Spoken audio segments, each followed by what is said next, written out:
a customer at Unity Bank, where I am the chairman of the board. And I don't know if that's viewed as a conflict or not.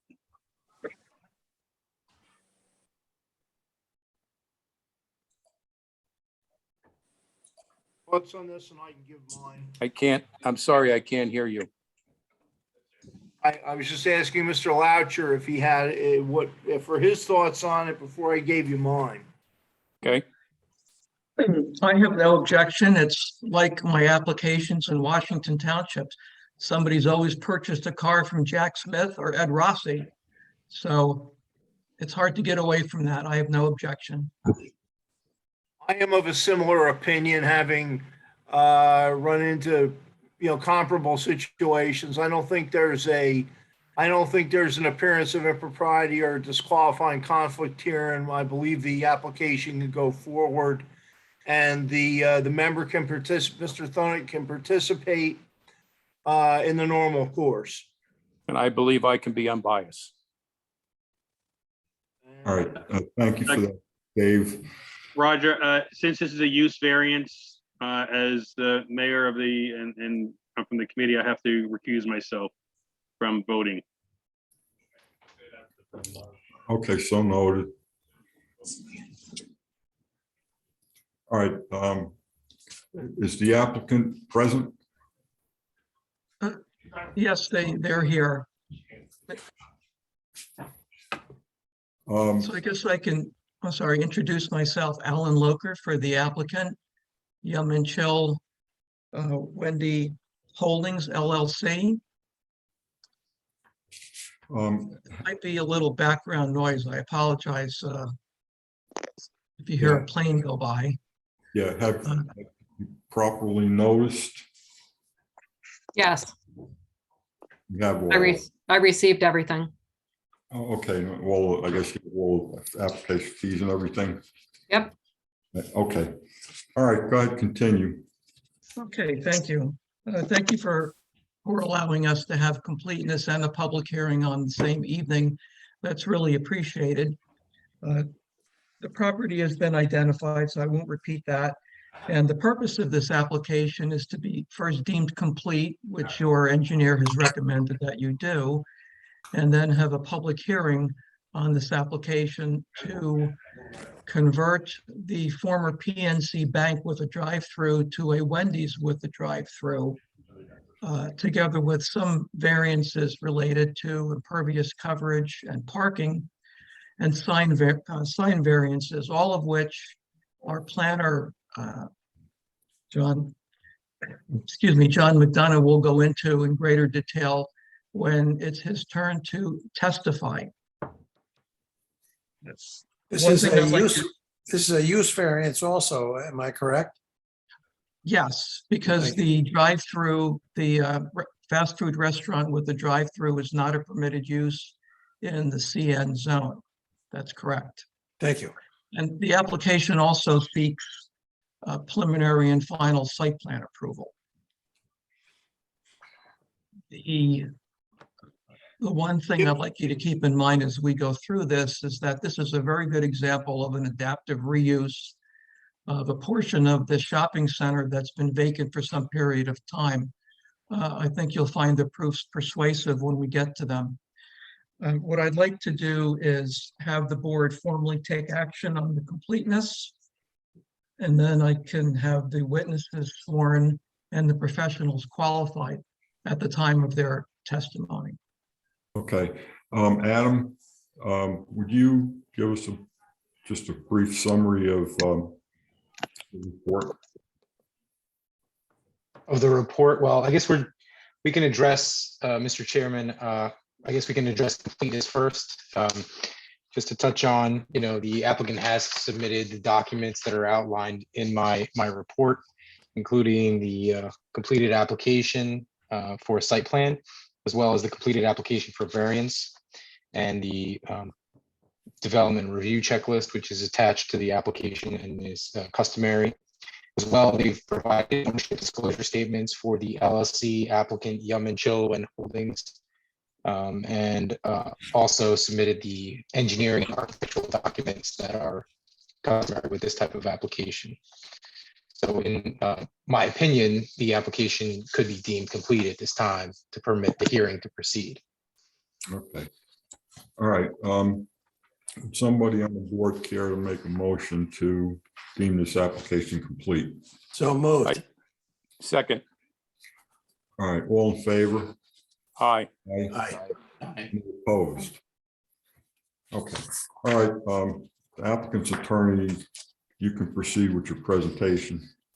Okay, thank you. I'd like to identify who will be speaking on behalf of the applicant. The first is Nirav Mehta. He is a principal with Yum and Chill. Mark Lieber, the professional engineer with East Point Engineering. Eric Lipens, the architect with Celta Design, and John McDonough, professional planner, John McDonough and Associates.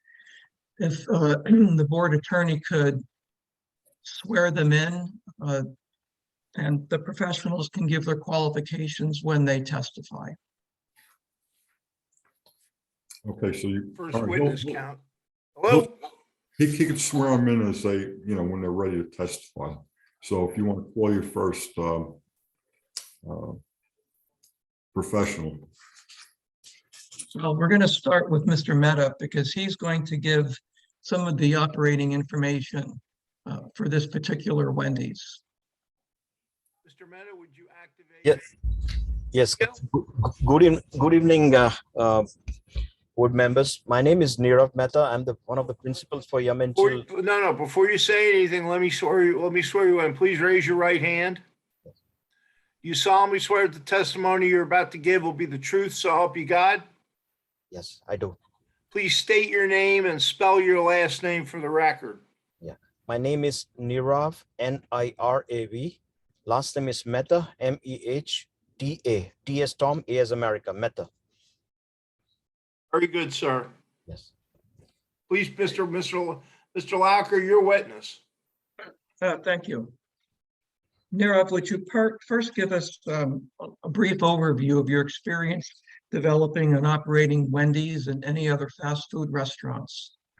Yes, I've been involved in fast food restaurants since 2006. I started with Dunkin' Donuts. We had 22 of them. Then I developed Golden Corral Corner Bakery Cafe, and we started our journey with Taco Bell in 2014. And we are opening our first Wendy's in Passaic probably in a week or two. And we have another 6 Wendy's under different stage of development. Okay, thank you.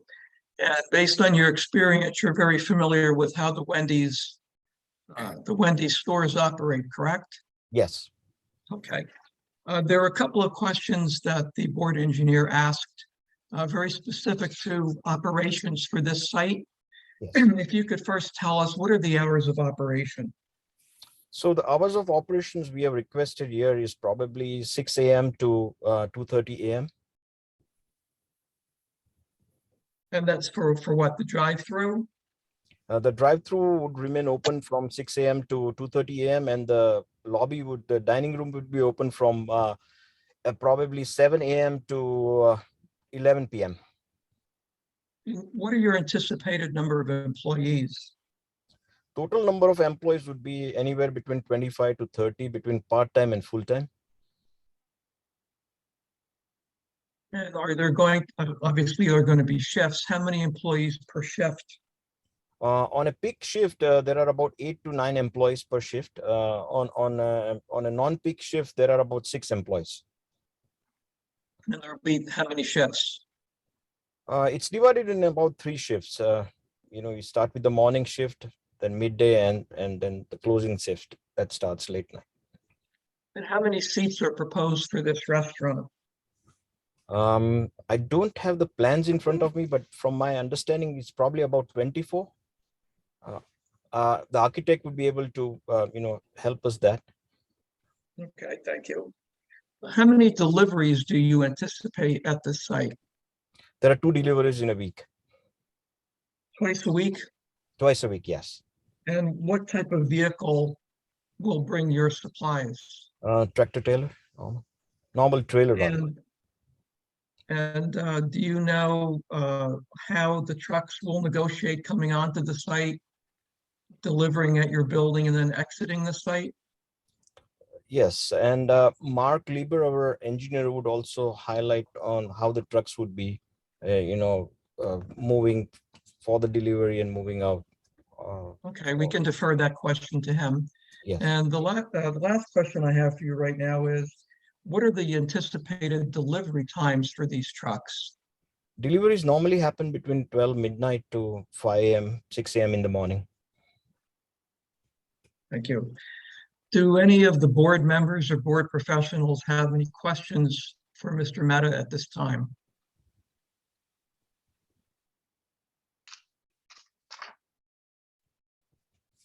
All right, do any members of the public have any questions for Mr. Mehta? Okay, hearing none, just continue. All right, thank you. Mr. Chairman, I'm sorry. May I ask one question?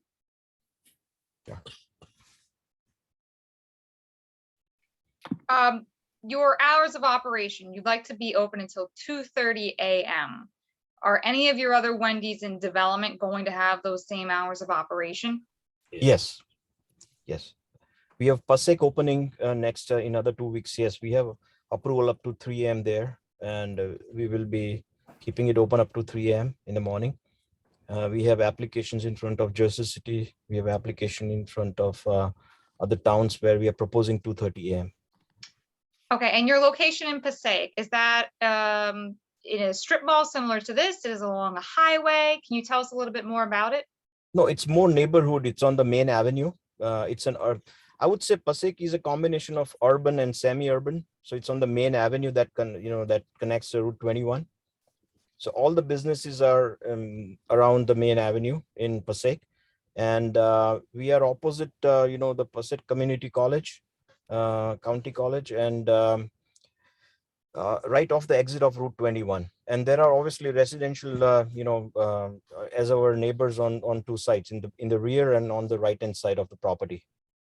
Okay, and did I understand you correctly in saying that you've got 6 Wendy's under development or in the development process, but none of them are actually operating currently? Is that correct? Yes, we became franchisee about 1.5 years back. We came into the Wendy's. We currently own Taco Bells. We have 8 operating Taco Bells, and we have another 6 Taco Bells under operation. And most of our Taco Bells are open till 2:30 a.m. in the morning. Okay, thank you very much. That's all my questions. The next witness is Mark Lieber, professional engineer with East Point Engineering. Could he be sworn, please? And then we'll qualify him. Yes, sir. Mr. Lieber, I don't see you. Up here? Okay, I'm sorry. All right. Please raise your right hand. Do you solemnly swear that the testimony you're about to give in this matter will be the truth, so help you God? Yes, I do. Please state your name and spell your last name for the record. It's Mark with a C, and my last name is Lieber, L-E-B like Brian, E-R. Thank you very much. Mr. Lauker, your witness. Thank you. Mark, would you give us the benefit of your education, professional experience, and generally your type of testimony you've given before planning, zoning, and land use boards in New Jersey? Yes, hi, good evening. I have a Bachelor of Science degree from Drexel University in Civil Engineering. Following graduation, I returned to school part-time in the evening and completed the MBA program at Rutgers Graduate School. I was licensed as an engineer in 2004. In 2005, I was licensed as a planner. In 2006, I completed the Certified Municipal Engineering program. And in 2009, I formed East Point Engineering, which is based in Marlborough, New Jersey. And I've testified before numerous boards, both planning and zoning boards, for projects very similar to this one, as well as other uses, golf courses, residential projects, industrial uses, and things of that nature. How about fast food restaurants? Many, many times, including last night. Okay, thank you. I'd offer Mark Lieber as an expert in the field of civil engineering and able to give opinion testimony.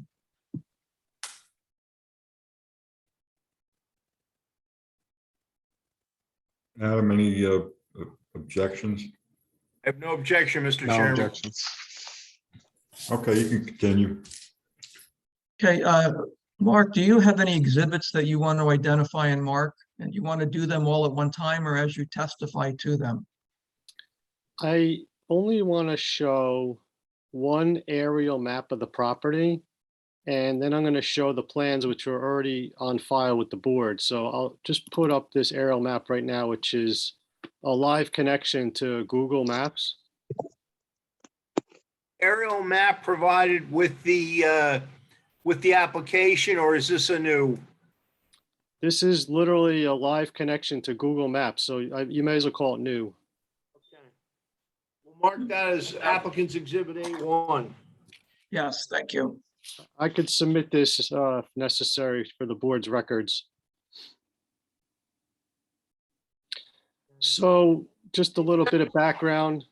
The street address here is 39 Walmart Plaza.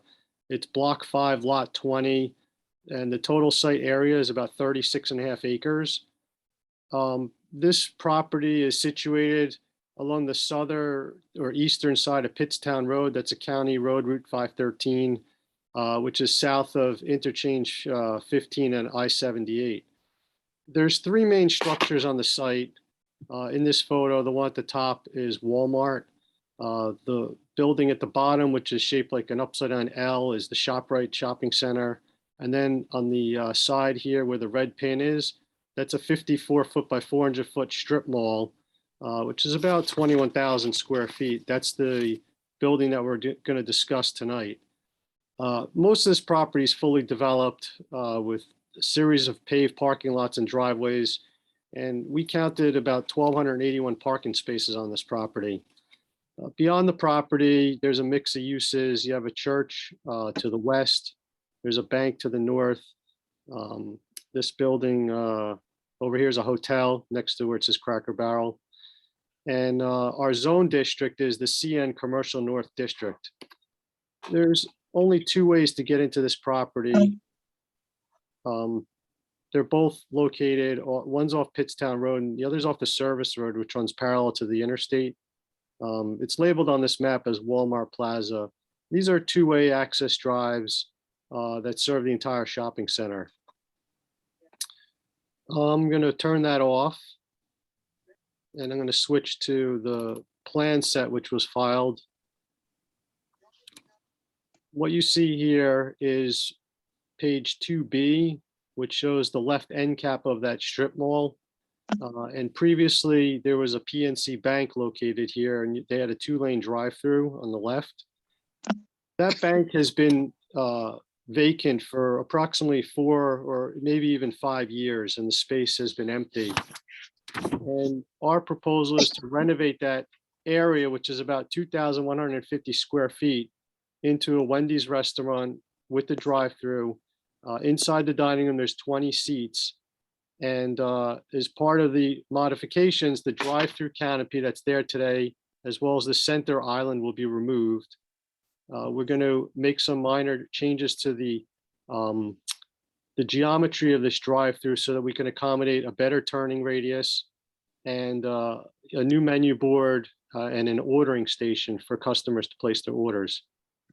Now, moving on to sheet 3, another item that's proposed is this new trash area in the back.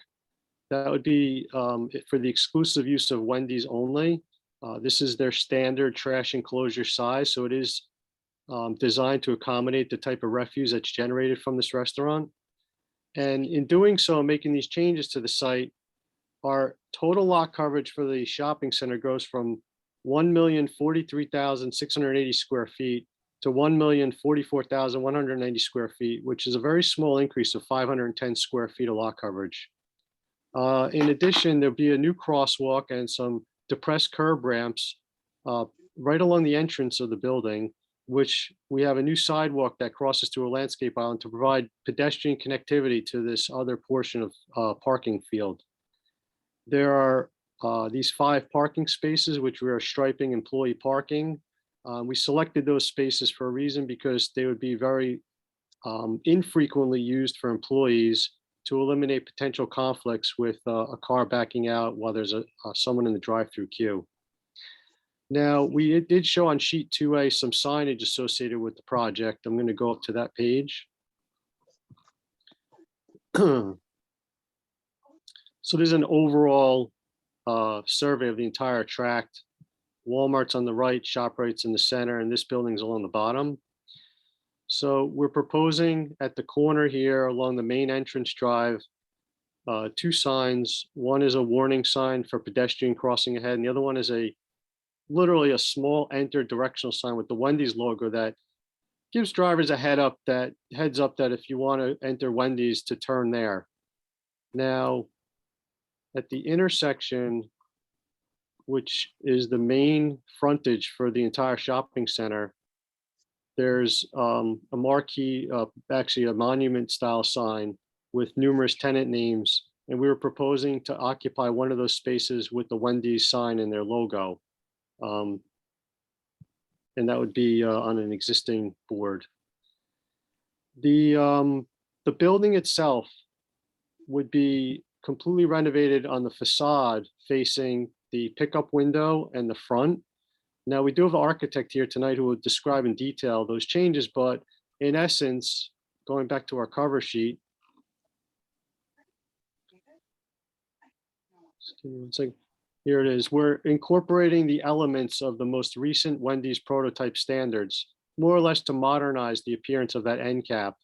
And these colors that were selected are consistent with the brand throughout.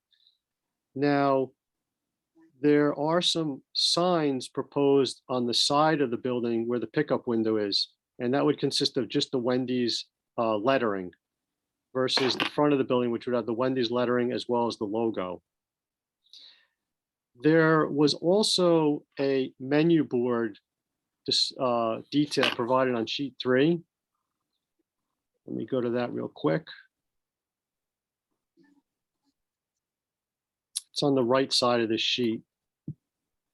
And what we were proposing was, that's a fixed style menu board where the screen does not change. And in between the time that we had filed this application and tonight, Wendy's had released the most recent menu board package for a fully, changeable LCD screen, which is really like a giant television in a sense. So our total menu board square footage, when you measure from the top of the board to the ground, was about 65 square feet. The LCD screen, which we'd actually prefer to use because it's more modern and it's easily changeable, is slightly smaller at 45 square feet. So if the board were to approve this application, we would like to use the more modern LCD menu board.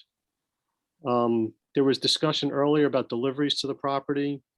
We're not changing any of the existing delivery patterns specifically for this building. The trucks would enter the site from Pittstown Road. There's a separate driveway that goes around the left side of Walmart building. And eventually that access road goes behind this strip mall. So the driver would park behind this building, adjacent to the building. And in this photo, you'll see it says new service door. The delivery truck has a key card or a key to the building. They would come in the early hours of the morning. They would park in the existing loading zone that's there today. They unload the truck using a hand cart. They put everything inside the building. They lock the door. They get back in the truck and they would leave. And this is all similar to exactly how those other tenants get deliveries today. Other than that, there's some additional improvements, which would be some new lighting on the building. There was a question about the lighting in the parking lot, but the architect's proposing some building mounted lighting to increase the light levels in the pickup and drive-through area. So those would be mounted facing the car stack, as you see here. You already heard about the hours of operation. They would open at 6 a.m. With the drive-through. At 7 o'clock. The dining room would be open through 11 p.m. at which point the drive-through would only be open till 2:30 in the morning. And again, you heard a restaurant like this usually generates jobs for 25 to 30 people. And at any time, there could be 8 or 9 people on shift, depending on how busy they are. And sometimes there's fewer than that. The only other thing I do want to add to my testimony here is that we were discussing with the applicant earlier in the week that underneath the canopy that's across this entire strip mall, we thought it would be a nice touch to put outside maybe 2 or 3 tables that are for 2 persons. And they wouldn't interfere with any pedestrian flow, but I think it would add a nice touch and make it a little more inviting if someone, wanted to sit out under the canopy seasonally, or particularly for the other tenants in the building that might want to, stop by at their lunch break or something and just go down to the end of the building, have a sandwich and sit outside. So, we would be interested in providing that if it was permitted, assuming that wasn't a problem with the board. Where would that canopy be located? I'm sorry. So, I'll tell you what I'm going to do. I'm going to go back to the map from Google. Yeah. This entire shopping center right now, it has a canopy that runs the entire length of the building. Oh, okay. So, for just the Wendy's portion of the building, they're going to update this entire facade to give it the identity of being a Wendy's with the red tower and the gray stucco look. This overhang at the drive-thru, that's going to go away. So really on this sidewalk, we were thinking of maybe 3 or so 2-person tables that each table is like 24 inch by 24 inch, really right up against the building. Like I said, I think it adds a nice welcoming touch. It's seasonal. If the board was interested in that, we'd be very interested in providing that. There were a couple of comments, by the way, about existing landscaping in the shopping center. It's a very typical shopping center. It has mostly grass and mulch islands. There are a couple of older shade trees that have been installed. Based upon the size of these trees, I'm going to guess that they're maybe 20 years old. But for the most part, we're not going to be changing anything else in the strip center. The focus is really to accommodate this specific use on this end cap. And that's really all I have for you tonight. We do have the architect here who will be more detailed about the facade updates as well as the floor plan of the inside of the building. But I'm here if you have any questions. At this time, be happy to answer them. Yeah, you said deliveries are going to be during hours when the restaurant will be closed. Yes, normally the deliveries come in the early morning, perhaps 4 o'clock in the morning.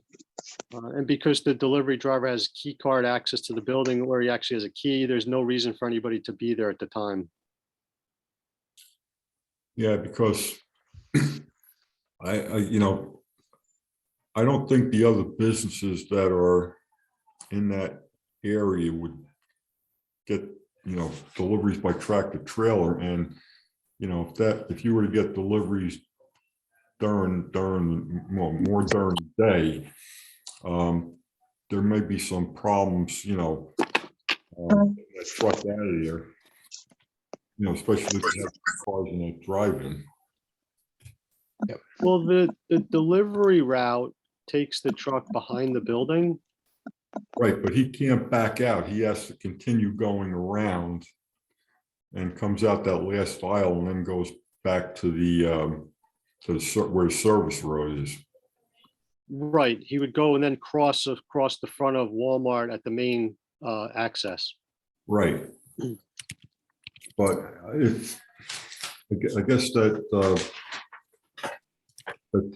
page 2 drawing that you had that showed the area where the drive-through would be. Right. I think, he's going to come around here, but that's to go down that parking aisle where he said the employee parking would be, and past that where the proposed drive-in would be. And, all I'm saying is if he came during the day when there were cars in there, parked there, and cars in line for the drive-in, you might have there might be problems with the, getting a truck through. It is a two-way aisle there. So if the cars in the queue were on the right side of the aisle and he stayed on his right side, and then the driveway that wraps around the back of the building is only one way. So there's Right, I no, understand. okay, Right, so that's why they do have to come after hours, when the drive-through is closed, and this way you don't have conflicts. So that makes sense. and we agree to that. Right. You But know, that's your proposal, so it makes sense. yes, Could you just be clear? I mean, you said normally those are the hours. Can we assume though that that will be the entirety of the hours for the deliveries? yes. I mean, the locations that use the same trucking service, all the drops are done at night. Okay, so there won't be any trucks outside that time period ever. I mean, I don't want to go on a record and say ever, if the guy has an emergency or a flat tire, I don't want to have an exception be a violation of any board action, but for the most part, Well, barring what's the experience? What percentage occur outside of those timeframes at the other businesses? I don't have any studies on that type of thing. Would the applicant be able to provide some information to that effect? Thereof, Yes, unmute yourself, please. yeah. Yes, Mr. Allen. Mr. Weiss, could you readdress your question? Yeah, we're trying to understand the likelihood. Obviously, there may be an occasion or two where the deliveries will take place outside the time frame. Your professional said normally. So my question was, in the other businesses that you own where you talked about the same delivery time period, what historically on average is the what percent of deliveries occur outside of that time frame with the other businesses that you described? I would say 99.9% it's always in that time frame. The only time when they don't, maybe they might have, is when there are some kind of snow or weather related. They might be delayed few hours. Normally, even during the snow time and all, because they have the keys to the restaurant, so they come and drop everything inside the freezer cooler and the dry, and they leave. So they don't need any of the employees or anybody to be there. If it's open, it's good. If it's not, they can come and drop everything. Now, there could be instances like we run out of some, items because we had some more stellar sales or something. In that case, our manager takes the, our small pickup van and goes and picks it up from the distribution center. Thank you. Yeah, thank you. So I'm clear. What's the time frame? Is it midnight to 5, or in terms of when it is? It's midnight, 12 a.m. to 5 a.m. Correct. Okay. Okay, let's go back to Mark, please.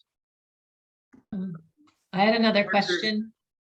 Sure. If the delivery time frame is supposed to not overlap with the drive-through time frame, there is a few hours where if it were open till 2:30, there would be possible traffic conflict with the drive-through and the truck delivery.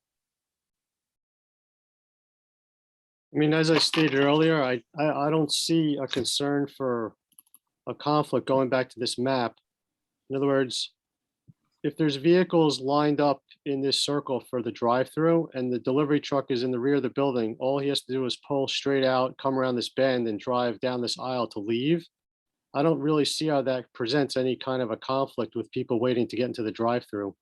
I just had heard earlier that someone said that was one of the reasons why that would be that time frame, but I guess it would be not as heavy traffic and enough room to move. Yeah, I mean, it's a wide aisle. It accommodates two-way traffic. These trucks are not sized in a sense that they're not more than 8 feet wide. They're just everyday trucks that, go about doing their business, and I don't see an issue with it.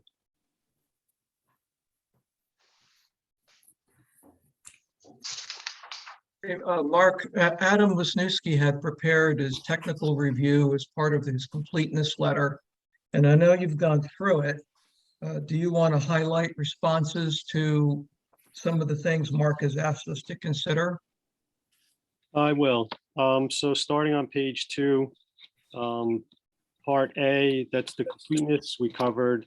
Part B, item 1.01, we have a gentleman here tonight who's going to address the planning testimony. For item 1.02, we will provide the one make-ready parking space as per the comment, so that's not an issue. On site layout 2.01, I believe we addressed all of those items regarding the operations of the restaurant. 2.02, we can replace those signs and stripe those areas as noted. I'm sorry, what? I think Mr. Meta just didn't mute himself, so I think we're okay. Oh, okay. All right, item 2.03. I noticed that dumpster as well, and I'm not sure who that dumpster belongs to. It's certainly not controlled by us. I don't know if it's there, temporarily, or even if it's there legally. Mhm. So I don't really have a good answer for you, other than the fact that the dumpster could stay there if they want. I mean, it doesn't affect what we're doing in the building. But I just don't know whose it is. Yeah, I mean, I think there was some improvements you proposed in that location, adjacent to the service door. I don't know if it was like external propane tanks or something else that's necessary for the restaurant. So, I can't imagine a bank was using a dumpster of that size unless they were like destroying evidence. So, it's likely going to get removed, I'm guessing. Yeah, I mean, we do propose outside a tank, which is for use in the soft drinks. Oh, okay. So But, carbonation, right? Worst case, if that dumpster legitimately belongs to someone, there's no reason they can't shift it down. I mean, the building's literally 400 feet long, so. Right. Yeah, I mean, that would be, something you work out with the owner of the building, obviously. So that's fine. Okay. Do they have natural gas on site there? I have the architect here tonight who's sizing the kitchen. I believe they do have gas service. Okay. No, because I heard somebody mention something about a propane tank. No, there's no standalone propane. Yeah. Mr. Chairman, there was the site plan indicates that there is a pad for some tanks outside. I didn't know if that was propane or something to do with cooking, but I guess it's for the soft drinks, for sodas, for carbonation. So I'm sorry, continue. No problem. Now on 2.04, I indicated that we're going to be deleting 2 parking spaces. And really the reason for that is to provide better pedestrian access. If you've been by the center, you could see it's severely underparked as a whole. So I don't expect any detriment to the loss of those 2 spaces. For 2.05, we'll add that information to the plan regarding the repairs. 3.0, which is grading, drains, and utilities. This building is served by public water, public sewer. I understand that we would need to provide the board with letter that, service be maintained. And I don't see an issue with that either. Well, You can get my text, obviously. yeah, historically, Sorry, there's somebody speaking. yeah, historically, water and sewage have been an issue.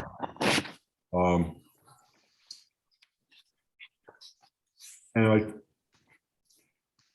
right now, there's one restaurant and I think 3 eateries. ShopRite, not too long ago, expanded their takeout food and prepared food section. There's a gym there now. I'm sure has showers and toilets in it. And I also understand there's a pet shop there that offers, they have an area there where they have tubs where you could bring your dog in to give them a bath. So all, the concern is we wouldn't want to give a go ahead for something, then find out there's a problem with water or sewer. So I think that's why we ask that you people go to Clinton Water and or Sewage Authority and make sure that there's sufficient capacity for you to have, have this Wendy's there. The only knowledge that I have about a water issue in the town was maybe back in 1988, there was a resolution granting approval for the site plan that put a restriction on, I guess, the water allocation in the center. But following that in 1996, there was another application and the resolution there indicated that, the water usage limitation established by the planning board in 1988 is hereby rescinded. So when I saw Okay. that, I figured that Yeah, the, right, but there's this big issue now with low-income housing, okay? And I know that Clinton has a substantial requirement for that, okay? And I know at one time, Franklin Township tried to get additional sewer and water capacity from them because they wanted to utilize the property that's in back of that shopping center. And we were told, no way, because there's nothing there, there's nothing left anymore. And now, that was way before this low-income housing thing broke loose a couple of years ago. So, I think it's very important that you go to them and make sure that, you're not going to be going over some limit they have, and then we're going to get in trouble, because we told you, go ahead, you can do it.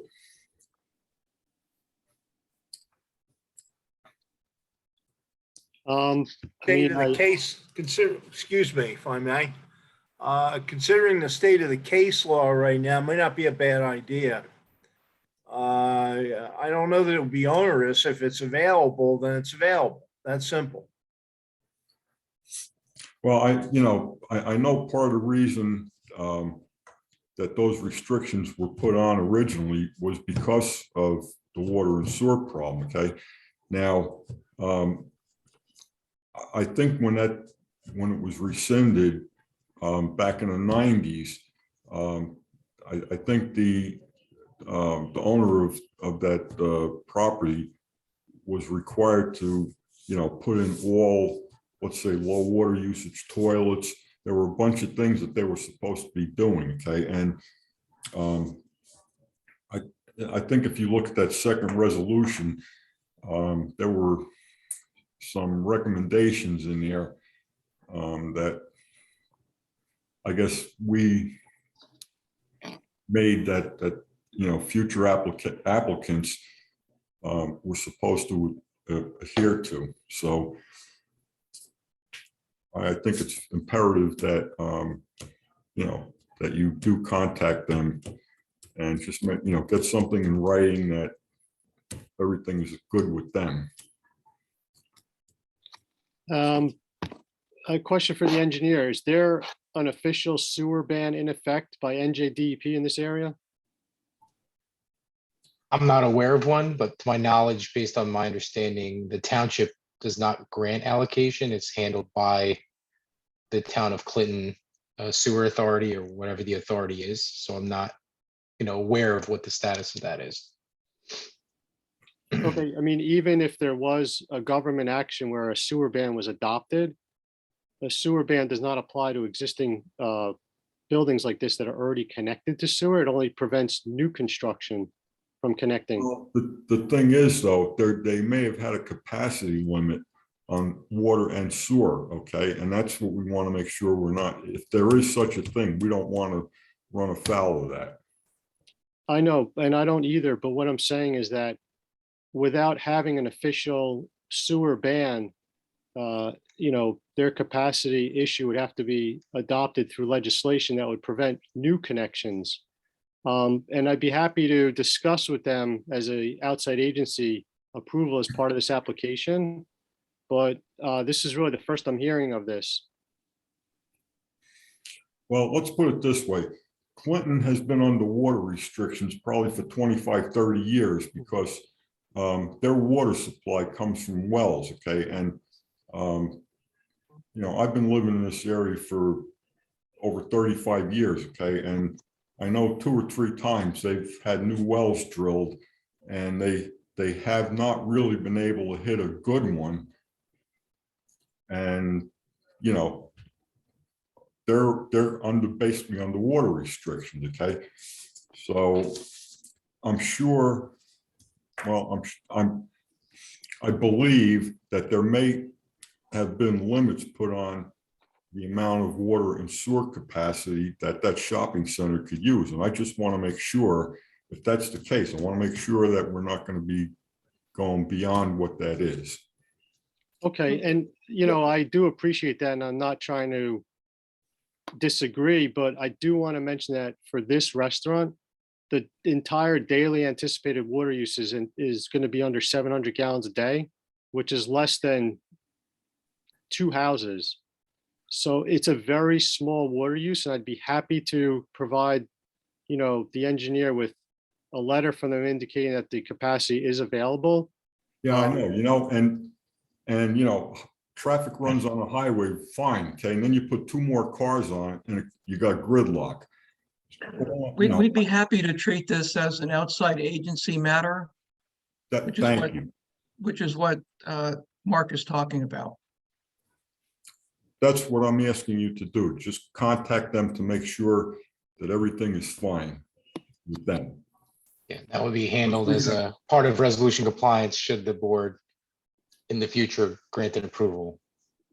That Right. would be okay, I have only handled, well, I've handled a couple of matters in the past for you.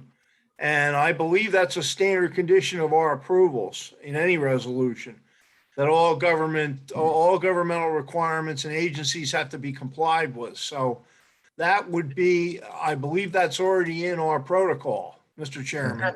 Yeah, as applicable, you know, whatever, if it as applicable is certainly a standard condition. Okay, I just want that one spelled out specifically, you know, I don't want anything vague in there. I understand entirely. I just made a note to take care of that as well. Thank you. Item 3.03, there's an ordinance in town about an increase in lot coverage, 300 square feet or more requiring a small scale stormwater facility. And we're increasing the coverage by 510 square feet. And I just want to switch back to this plan sheet 3. In lieu of providing, you know, some kind of stormwater facility, which would probably for this application end up being underground and frankly would just be a maintenance issue for the shopping center owner. The area on the inside of the drive-through that you see here that's cross striped, that's an area of existing paving that we weren't going to do anything with. We were just going to repave it and stripe it. So more or less to channelize the cars as they go through the drive-through. We don't need that area because the critical radius on drive-through is the 18 feet, which is measured from the center of this island to the stripe nearest the car. You know, and in lieu of providing any kind of stormwater management, what I could do is we could just rip out this curb on the inside radius, install the new curb at the 18-foot radius line and convert all this to grass. And this area, just by coincidence, is 510 square feet. So if the board is interested in that, I think that would be a nice compromise, and we'll just keep our lot coverage, you know, at the exact coverage we're at today. Yeah, I think that's a good solution. Okay. Agreeable to the board? If it's been paved and compacted already, is it truly impervious again? I mean, we're going to rip it up, including the sub base, you know, put down topsoil with a new curb line and grass. So, you know, it would function as a pervious area. Yeah, all the pavement will have to get pulled up, including any gravel that's compacted, and then, you know, the subsoils will be disturbed before topsoil is placed. So it should function as a pervious area. So. Yes, and we have no issue doing that. It'll add a little green space to the drive-through, which is always good aesthetically. I know further down the letter, there was some comments about landscaping. It's also an area where there's opportunity to provide not only more landscaping, but something with some color, either seasonal flowers or perennial plantings and things of that nature on this main island. But I don't want to skip over item 3.04, which is about updating the storm grates, which we agree to do. That's not a problem. Okay. Under 4.0 landscaping, we are proposing to remove this tree to accommodate the trash area in the corner. Know that there was a request for a colorized site plan exhibit showing, what's out there now, but, based upon the photo we were looking at earlier, it's a typical grass and mulch island parking lot, and we would be happy to improve that, with additional shrubs, and, we'll replace the tree, of course, with another tree, and, do something that's tasteful and nice in this area. So we don't have any issue with those comments. And then Mr. Lieber, just to touch on the area where the order menu board is proposed, that island currently is very narrow and just consists of two sort of, I don't remember if they were mountable or not, but that area is being widened. So is that proposed condition going to be grass as well? Yes, and that's also an area of opportunity where we could put some evergreen plants, which would Okay. screen the drive-through from the delivery aisle in the back. That's great. Okay. There is a question about the lighting, which there are lights in this parking lot. They're probably in this view, to be honest. Yeah, there's one large kind of, the 90s and 80s style high mount lights. I haven't been out there at night to inspect the lighting, so I don't know how well that area is illuminated. And my question specifically relates to the fact that the facility will be open, till 2:30 in the morning. So I just want to make sure there's safe lighting for, employees as well as patrons that might be picking up and sitting in the lot, and, avoiding any sort of unsavory elements from hanging out there. Yes, so what we want to do is on the side of the building where this canopy exists, we want to put building mounted lighting to illuminate this whole area. Hmm. I mean, my assumption, and these are the same lights that are across the way at ShopRite. These are high voltage, probably 277 volt, very high wattage lamps. Mhm. And I have to assume that when this was constructed, they do provide the minimum lighting level necessary for this parking lot. But we want to supplement that lighting on the side of the building because there is nothing over there other than what's under the canopy. So because that's going to be removed, we want to have building mounted lights, which I actually think are square shaped. And I think the architect could describe them for you. But what we would do is we would provide just a photometric analysis of this area as a standalone area to demonstrate that, the lighting is not below standards for that type of a use. Okay. But I didn't want to do a wholesale study of the entire shopping center at night because that's extremely onerous, in my opinion. And I don't think I was kind of pushing for that for the entire strip mall, just specifically the drive-through area and maybe some of the pedestrian circulation areas that are being proposed. Okay, and we agree. That just brings me to part 5, miscellaneous, which is mostly construction detail items, which we have no issue adding to the plans. And then the last item was, agency approvals, fees and guarantees, which all those things seem standard in my opinion. Mhm. And we don't have any objections to any of those items. That was the balance of the letter. Thank you. Do you want to- Suggest, I suggest that the compliance with Mr. Wisniewski's report be made, as adjusted in the course of this hearing, be made a condition of approval. If the board is so inclined to approve, that is. Yeah, compliance with his report B1 would be standard as modified during testimony.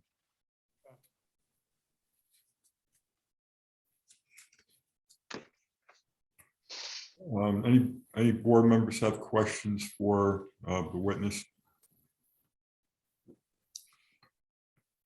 Do any members of the public have any questions for this witness?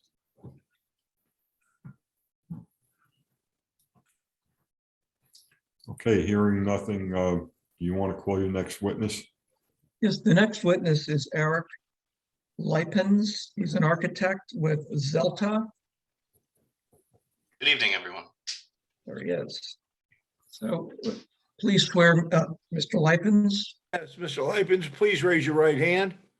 You solemnly swear the testimony you're about to give in this matter will be the truth, so help you God. I do. Please state your name and spell your last name for the record. Sure. My name is Eric, E-R-I-K. Last name Liepins, L-I-E-P-I-N-S. Okay, Eric, would you give us the benefit of your education and professional experience, please? Sure. I'm a registered architect in the state of New Jersey. I received my bachelor's of architecture from the New Jersey Institute of Technology. I'm currently the principal architect of Zelta Design, with my office being located at 45 Sussex Avenue in Newark, New Jersey. Have you given professional testimony before planning boards, zoning boards, land use boards in the state of New Jersey? Yes, I have. If no one has any objections, I'd offer Eric as an architect, licensed in the state of New Jersey and qualified to give opinion testimony. No objection, Mr. Chairman. All right, thank you. I can go ahead and share my screen here.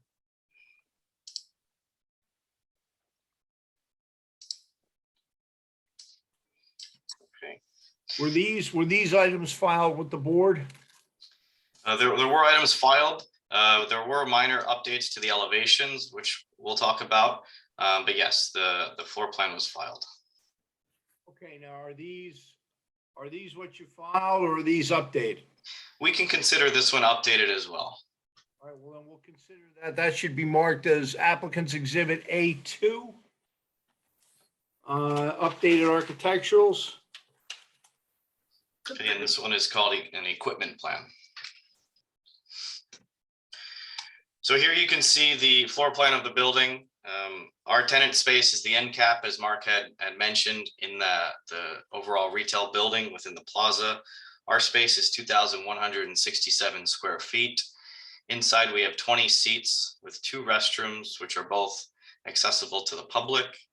And then the remainder is the kitchen and service area for the Wendy's. We will be proposing a slight bump out for the drive-through window along the drive-through lane. That projection allows the employees inside the building to get a little bit closer to the building, or to the cars, as most drive-through buildings have. There's a double entry door in the front of the building, which is for customers, and a rear egress door and delivery door for employees in the back of the kitchen. We can go to, and one thing I do want to point out here is here you can see in plan view that overhang that Mark was mentioning earlier, where they like to put a few outdoor tables and chairs, which could be really nice in the seasonal weather. So now we can go to the next sheet, which we'll mark as A3. This one's titled Exterior Elevations. The main elevation at the top of the sheet here is the south elevation. You can see on the far left, the overhang at the drive-through window. That overhang is a canopy which protects anybody ordering from any rain that may come into the car when their window's down. Then as you move to the right is a red EIFS tower element with the Wendy's sign. That sign is an internally illuminated sign that is fastened to the facade there. One thing I do want to note is the existing overhang of this plaza is a metal standing seam roof that has a slight angle downwards towards the parking lot. What we're proposing is to square that off to give us more branding opportunities and more presence as an end cap here. As you move to the right, there is a siding element, which is this brown horizontal bands here. That's an aluminum siding has like a wood look texture to it. And then you'll see the double door entry below, and surrounding that is more EIFS material with the 2 columns, which are part of that overhang, those are in a dark gray color. Now, if we go to the east elevation, which is the elevation that contains the drive-through window, we'll start on the right-hand side of this one. You'll see the red tower element, which faces the parking lot, and you can see very slightly there on the side the projection of the channel letters, the signage that's installed on the facade. You can then see this void that's in white and the railing here, which is a guardrail, so that anybody eating there, if we do have outdoor tables permitted, or just anybody coming and going, they cannot just walk into the drive-through lane. So it's a safety feature. We have more of the horizontal siding. Sorry, Eric, not to interrupt, I'm sorry about that, but that guide railing might be an issue because we're showing a crosswalk in that location. The site plan is proposing a crosswalk in that location, I believe, if I'm not mistaken. So that might be something that needs to be worked out. Okay, not a problem. We can look at that. Thank you. Sure. So you do see here that the overhang is squared off, so it does not have the downward angle anymore. So we have more of that horizontal siding in the brown, and then as you move to the left, we have the gray, another tower element, if you want to call it. It's at the same height as the rest of the parapet. It has a Wendy's internally illuminated sign above the window. You then see the canopy and the drive-through window below that. And then moving more to the left is the same material.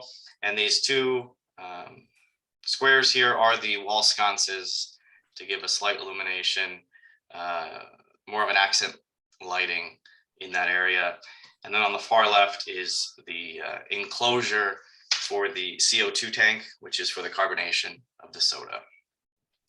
In terms of building height here, the parapet remains the same height as it currently stands. The only area that it does change is in the front where we square off the building. The top of that parapet is roughly 17 feet, 10 inches above the ground. In terms of, I know there was comment about the rooftop equipment. The rooftop equipment has not been fully designed, as we are, in more of a schematic design phase at this point, and the mechanicals have not been completed. But we do know that we will have 2 HVAC units. We'll have exhaust fans, makeup air units, and walk-in box compressors on the roof. They'll sit on top of the roof just like all of the other equipment that is throughout the rest of the building. You can see in a dashed line on this elevation, which is the slope of the existing roof, which is not proposed to be changed. And on the far left of this, we just have another small elevation of that drive-through bump out, sticking slightly, off of the building to get closer to the curb. You can see that canopy and the drive-through window in a little bit more detail here. And that is the extent of the elevations.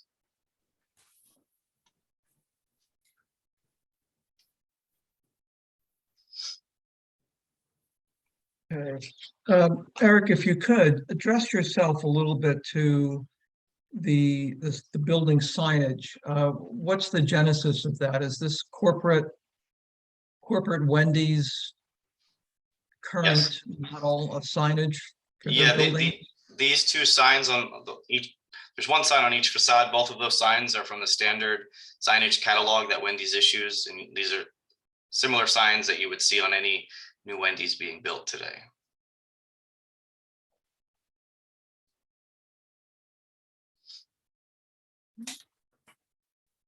Do any members of the board or board professionals have any questions for Eric? Yes, I just had, not to cut off any of the board members, but I just had one further question specifically related to building accessibility.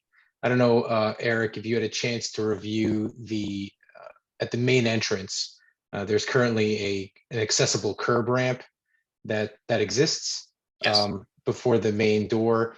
I was out on the site. I didn't have a smart level with me to measure the grades of the ramp there. I just want to ensure that that is going to meet any current ADA and accessibility standards. And obviously, that would be also a building code issue. So I don't know if you had a chance to review that as part of your your work, but that might be something that needs to be reconfigured as part of the building refit. Yeah, the entire building will have, it will be accessible both inside and the approach outside. Okay.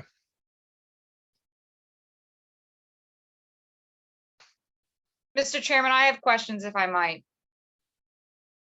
Go ahead. Thank you. Good evening, Mr. Leapins. A question for you. I have a couple actually. So the HVAC equipment, I understand that you haven't designed it yet. What I guess my question would be is your applicant committed to screening whatever that equipment is so that they'll locate in such a manner that we can't see it, or it will be screened? Yeah, that's something that we can provide if requested.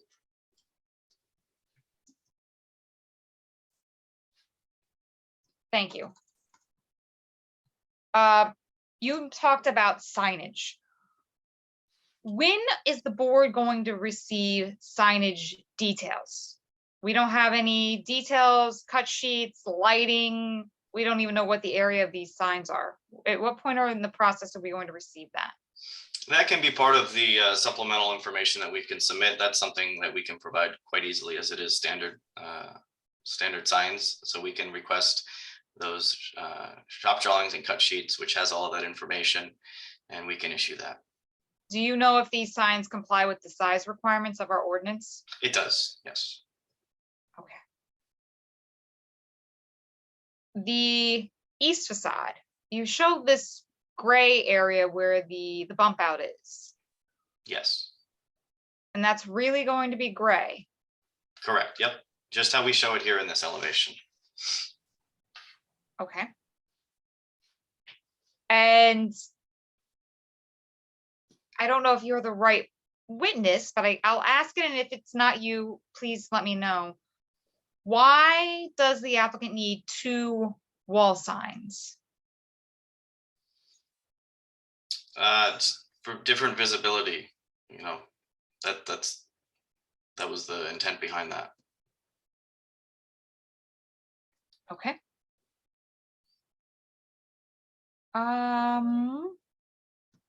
That's all my questions. Thank you. Thank you. Any members of the board have questions for the witness?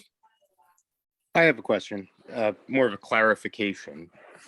That red tower, as you call it, with the Wendy's logo on it, seems to be essentially a wall enclosing the south side of that overhang. Does that wall currently exist, or are you proposing to enclose that area? So the corner has a column. We're proposing to extend that from that column over to the right to create this tower element.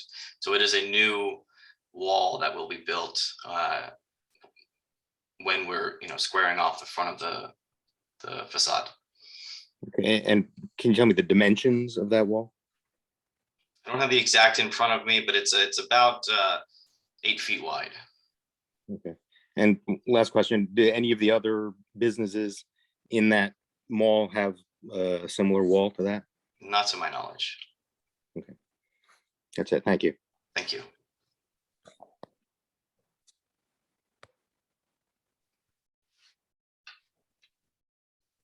Questions for members of the interested public? If there are no other questions, we could move on to Mr. McDonough. I'm sorry, we actually have a question from Mr. Frank Toda. He's a member of the public. Okay. Mr. Toda, you can go ahead. Can you hear me? Yes. Would you please state your name and your address, please? My name is Frank Tota, and my address is 16 Upper Kingstown Road.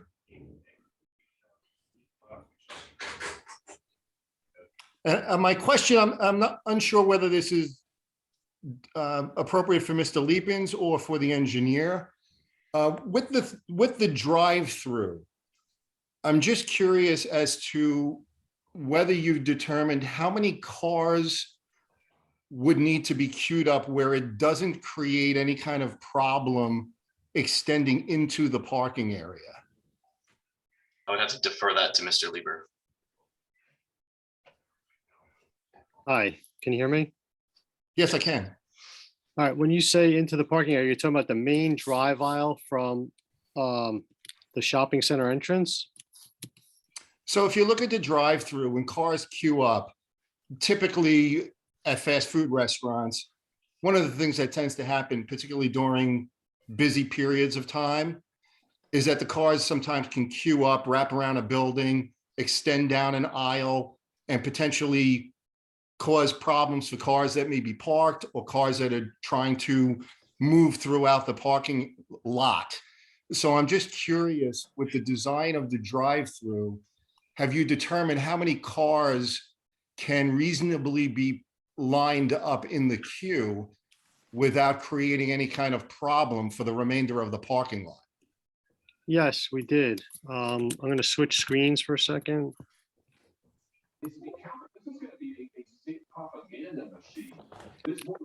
So we would need to have 13 cars lined up before it reached out to this main road.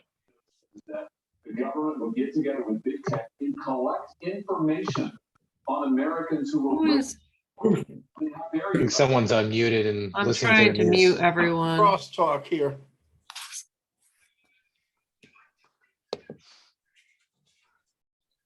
Okay, I think I got it. All right. I just wanted to reiterate, it would take 13 cars in that queue before it reached out to the main drive. And, you know, When you say 13 cars, on sheet 3 of 6, you have cars shown in the queue there. And, you know, the way they're depicted, there's 8 cars there, which only gets you to that walkway. But, you know, what you're showing there is they're almost bumper to bumper, which, you know, if you ever went to a fast food restaurant, you'll never see that. So when you say 13 cars, was it, you know, they're 6 inches apart? no, in other words, the standard for measuring what counts as a car is a 20-foot spot. And most parking spaces in retail centers and whatnot are usually 18 feet deep, and a car is usually 16 or 17 feet. So we use 20-foot, you know, dimensions to determine what constitutes a car. But, you know, to answer the gentleman's question, you know, we don't ever expect to see that kind of traffic here. And we've had plenty of traffic studies done, and usually the peak of the type of queue that you would expect to find here is 7 cars, sometimes 8 cars, because what happens is as the orders are placed, the cars pull forward into almost like a second queue where they're waiting to pick up the food. And in almost every drive-through instance, whether it's a McDonald's or a Popeyes or, you know, another brand, a Burger King, there's always going to be a point at which if the drive-through queue is long enough, then, you know, somebody might get blocked in. And what usually happens in reality is the person will get a courtesy gap. You know, someone will see that they want to leave, so they'll not advance the drive-through, and that person will be able to back up and exit. But in this particular instance, we provide more than the adequate queue length for what's expected to be the amount of traffic at this center. Most of the customers we expect to be people that are already in this area that would be frequenting the store. You know, this type of a use is not something where, you know, someone from 20 or 30 minutes away says, I think I'm going to get in my car and go to the Wendy's over by Walmart. It's not that type of a traffic generator, but I don't have any concern at all with regard to this backing out onto the Walmart Plaza. Yeah, Mr. Lieber, there aren't that many fast food places in our area, and the ones that are there definitely do have more than 13 cars. Now, granted, they're maybe in a bigger spot, but all it takes is a shift change at a you know, main dining time frame to cause a problem.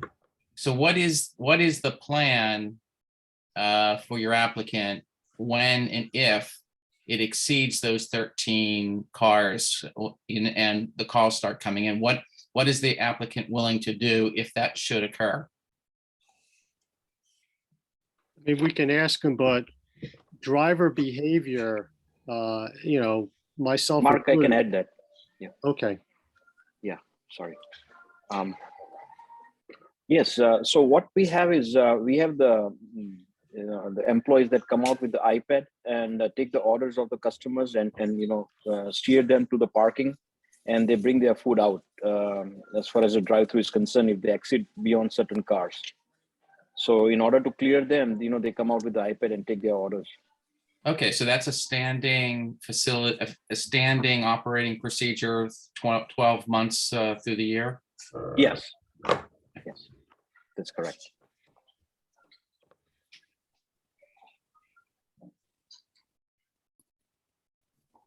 Which other restaurants specifically are they doing that? Because, I know some places, in addition to driving, you can put in water and park on a side and somebody will bring it out. But if you get into that drive-in, you pick the food up at the window. You don't go in there, put in water. I mean, because shown on that drawing 3, once you place your order, the only way you'd have to drive right out. And if there's any cars over there, you're not going anywhere. So what happens is once the order is placed by the customer, and if the line gets longer, we steer the customers who have placed the order into the parking, and we bring the food out to them, the delivery out to them. Our employees bring it out to them. So they clear the stack. I would note that we have those types of facilities locally, Sonic in Flemington. You can actually pull into a parking space and order right from the parking space and sit there, and they'll bring the order out to you. Yeah, Sonic has that. This is not identical, but it's similar. Well, I don't know that that's a real good example because they actually have the dedicated pull-off park places. I think what you're saying is That's correct. Chick-fil-A is an example where that works. You take it, you pay, and you can move on fairly easily. This is a bit more congested, but if it's a standard operating procedure, that is something to be expected, and it will be available 12 months a year. I think there are examples of that. And who is gonna monitor that? So we as a brand have certain timeframes in which we have to steer the customers. So if the line gets long, the message goes in to, hop out and start taking the orders and move the customers, faster. So that's our standard operating procedure. So whoever's working at driving window is gonna be the one that's gonna make that decision.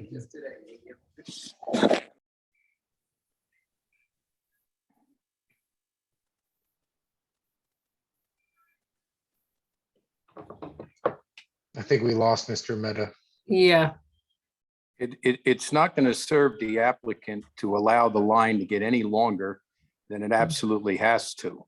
It's going to be in his best interest to move the line along, however, and whichever means he chooses to do that. He's in business to make money, not to keep people tied up in a line and raise frustration levels and everything else. So we have to have some confidence that he's an effective businessman and he knows how to deal with those circumstances. I know. Yeah, I mean, that's true, but just looking at the physical layout of this issue, that differentiates it. It is tight, it is limited. And if it becomes popular, it's an obvious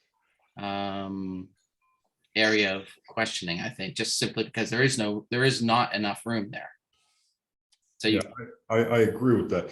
And you know what's going to happen? It's going to be lunchtime and dinner time when people are coming home from work. They'll be pulling there to pick food up, and that's when you're going to have you know, 15, 20 cars in line here. Well, Roger, that'll Yeah. happen only a few times. I don't know. A lot of people don't cook today, Dave. Well, listen, the point I'm trying to make is if he doesn't deal with it effectively, he's going to lose his count. He's going to lose customers, and he's not going to have 20 people lined up to get a burger from him. The numbers are going to go down, and they're going to go down, quickly. People are generally impatient in today's society. And listen, the site has its constraints. I'm not sure what we can do about that, but we have to rely on him being an effective businessman and figuring out what he has to do to overcome that. And if it's sending people out with iPads and taking individual orders like they do at Sonic, then so be it. I sort of agree with Dave on that. I know if I were pulling in there and I found myself on the end of a long line, that might be the last time I pull in at that time. I won't wait when there's 5 cars. But on the other hand, I don't want to encourage a business that's not going to be successful. Of course not.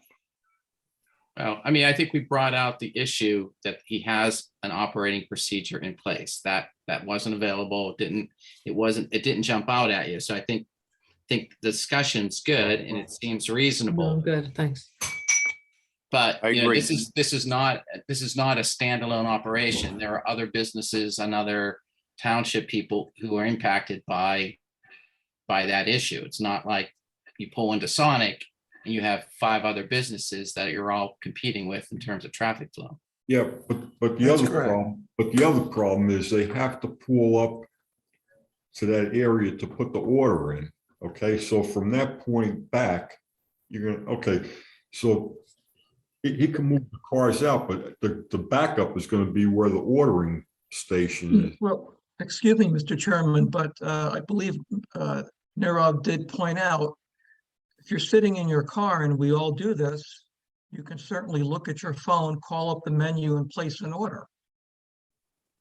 So I don't think we should assume that no one will be placing an order except when they get up to the menu board. Well, you know what, today's technology, you're right. I was just faced with that at a McDonald's in Hackettstown. Unfortunately, I didn't know how to do it. But you know now, right? But it's interesting. It does exist. It does exist. You're absolutely right. And it works for somebody like me who doesn't carry a cell phone. Too.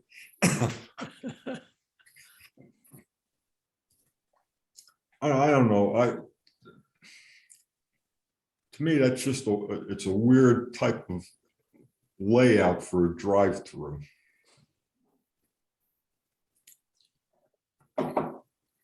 How does that, my question is, we're having an honest discussion of difficulties perhaps in the operation of this business. How does that relate to the fact that this is a use variance? Because the use isn't permitted in this particular location. Sir, I think you got us right to the point I wanted to get us, which is to have our planner explain all of this to you and make a good argument for why the use variance and the related variance relief should be granted by this board. If that's acceptable to the chairman, Mr. McDonough is teed up and ready to go. Okay, we probably got off track a little bit, so go ahead. Okay. I'm over here, Alan. Gibbons? Yes, Mr. McDonough, okay, there you are. Okay. Do you solemnly swear the testimony you're about to give in this matter will be the truth, so help you God? Yes, I do. Please state your name, spell your last name for the record, sir. Hi there, everyone. My name is John McDonough, and that is spelled MC capital DONOUGH, and I am the project planner. John, would you give us the benefit of your education and experience, which I'm sure is very deep? Sure. My education comes from Rutgers, and I have a license in professional planning here in the state of New Jersey, which is current. and in good standing. I also have the certification on the national level, AICP, which is also current and in good standing. And I testify in this capacity throughout the state, where I've been accepted as an expert, and in New Jersey Superior Courts as well. I'd offer Mr. McDonough as an expert in the field of professional planning. Objection. Okay, John, do you have any exhibits you want to identify and mark, please? Sure, if the chair would allow, we do have one drone photo that we think tells a good story of the current condition of the property. It sort of augments what Mark was saying, but it's more or less a real-time look at what's happening on the site. We took the photo today. So And that would be A4. That'll be applicant's exhibit A4, and that's an overhead. Mr. McDonough, that's an overhead? Mr. McDonough, that's an overhead shot? here, I think we lost him. you know, what I'm gonna do? I'm gonna-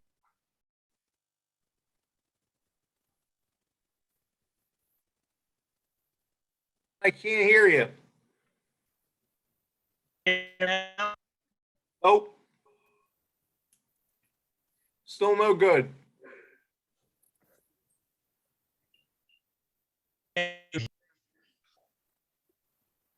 Give him a chance to reconnect.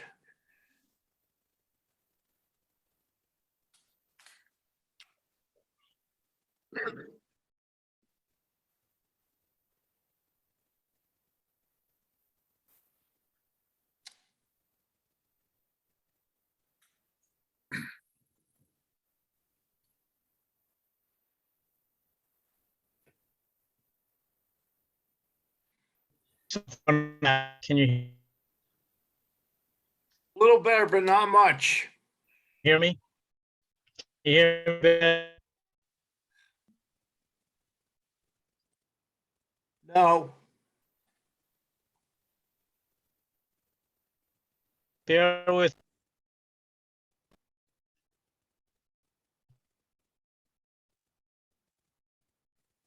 Can anybody hear him? No, No.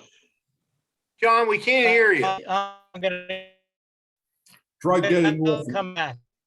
I'm Get getting off off and and come coming back, yeah.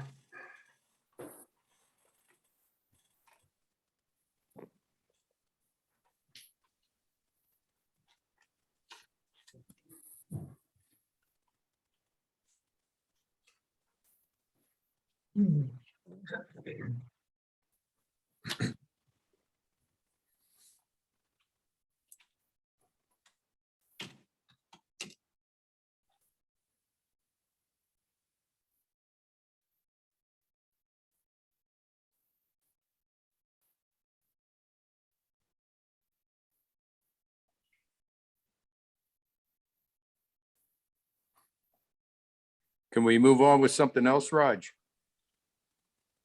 Well, they have their witness up there, so you have another witness? No, Mr. McDonough is the final witness.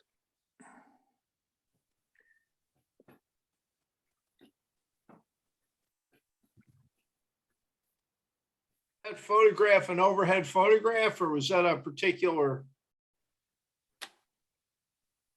He said it was a drone shot. It was an aerial image taken today from a drone. If you can bear with us a little while longer, I just saw a text sent to me between Mr. McDonough and Mr. Lieber. We're going to have John attempt to send the photo to Mark, and Mr. McDonough will just call in on audio on his phone, which might be a better connection for wherever he is. So Okay. thank you for your patience.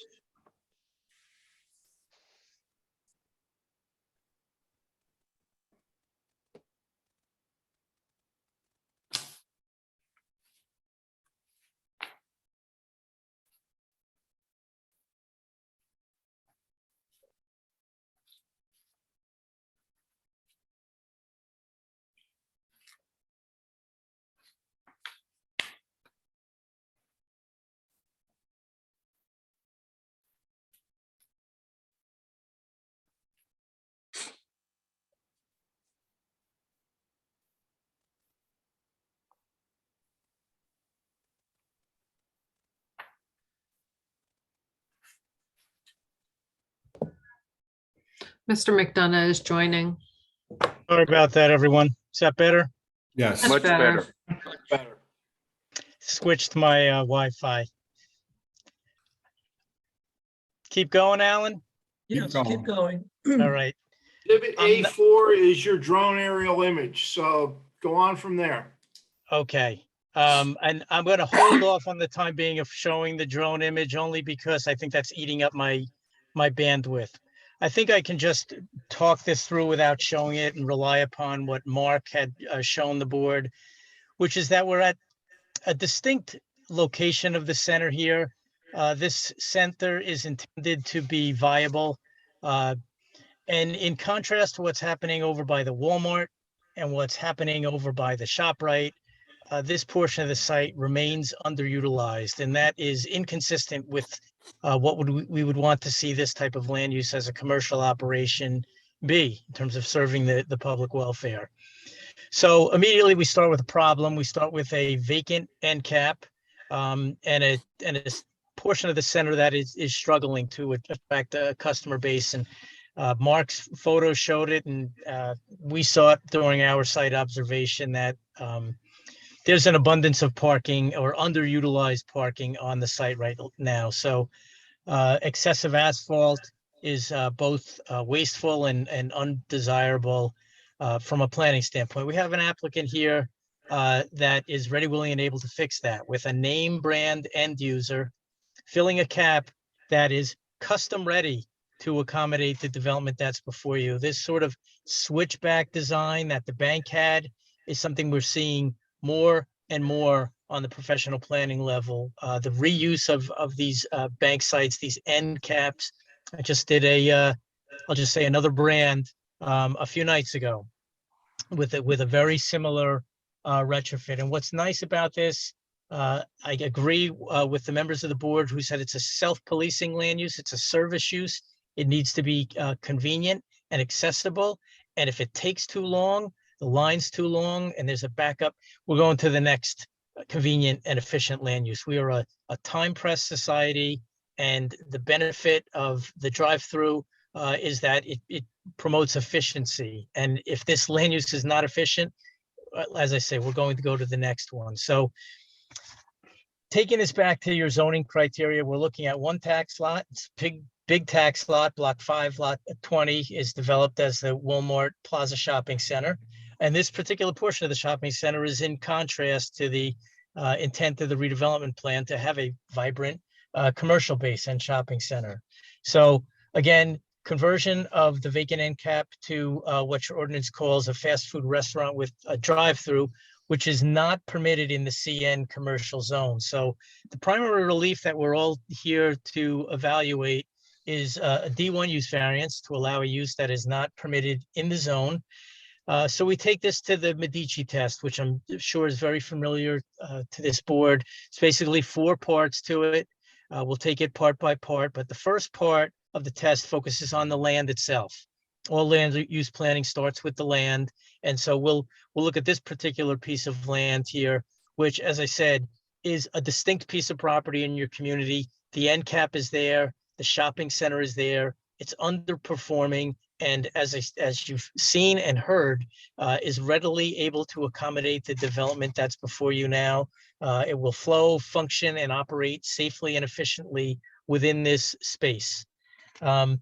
Second part of the test takes us from the land. Again, this is retrofit of existing space, moves us to the land use law and those fundamental purposes of why we zone land in the first place.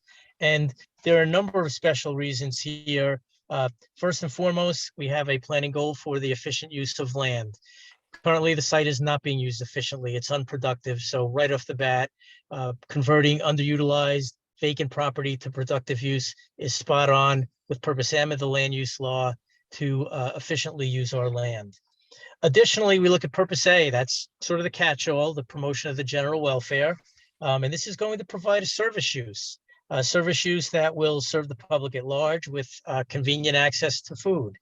It's also going to advance purpose G, which is the planning goal to provide for a variety of uses according to the needs of all New Jersey citizens. And with those extended hours there, Again, this serves not only a daytime population, but a nighttime population as well. And that goes towards the planning goal to accommodate all citizens. This name brand anchor at the end cap is going to bolster the center at large and will reinforce those other satellite uses that are there. Remember, whenever we have a shopping center, the essence of a shopping center is to create a sort of a central place, a place where people will go and then share that retail use. So it becomes an attraction that brings people here, which will benefit the center as a whole and benefit those other businesses. So there certainly is a economic benefit here as well, which is spot on with your economic element in your master plan, which talks about economic development. And then finally, we do have the planning goal for positive aesthetics, purpose I in the land use law, to promote a desirable visual environment. Certainly a dead space does nothing to enhance the image and the identity of the community. Again, this is going to show that the community is open to name brands and will show the community as being progressive here. And I think that will only enhance the image and identity of the community. It will add vitality and revitalization to the site, which again is another visual positive here. So all of those, I think, are special reasons that tie back to the purposes of the land use law, which the board can move favorably on, along with that site suitability that we addressed before. The last two parts of the Medici test focus on potential impacts. And you have good, solid testimony here that there will be no impacts of a substantially adverse nature. I think the board has asked all the right questions, and I think the protections are there to ensure that this will not cause any harm, safety concerns, nuisances, or other undesirable conditions on this particular piece of property. The question about the water allocation, I think, is a good one and a safeguard certainly as a condition of approval. The whole traffic management plan and the fact that this is self-policing and in a portion of the site that actually does have overflow capacity, given what's going on there now. Mark spoke extensively about the queue, so I think that helps as well. So all said, based on all the testimony on the record, operationally, engineering-wise, architecturally, there's not going to be any impacts here of a substantially adverse nature functionally or visually. The site, as I said, will flow, function, and operate safely and efficiently. And then finally, the last part of the test looks not on the established pattern of the neighborhood, but the vision for the neighborhood, which in this case, the neighborhood is the shopping center. And I think the board can certainly find that the relief here is site-specific. This is a very, very distinct piece of property.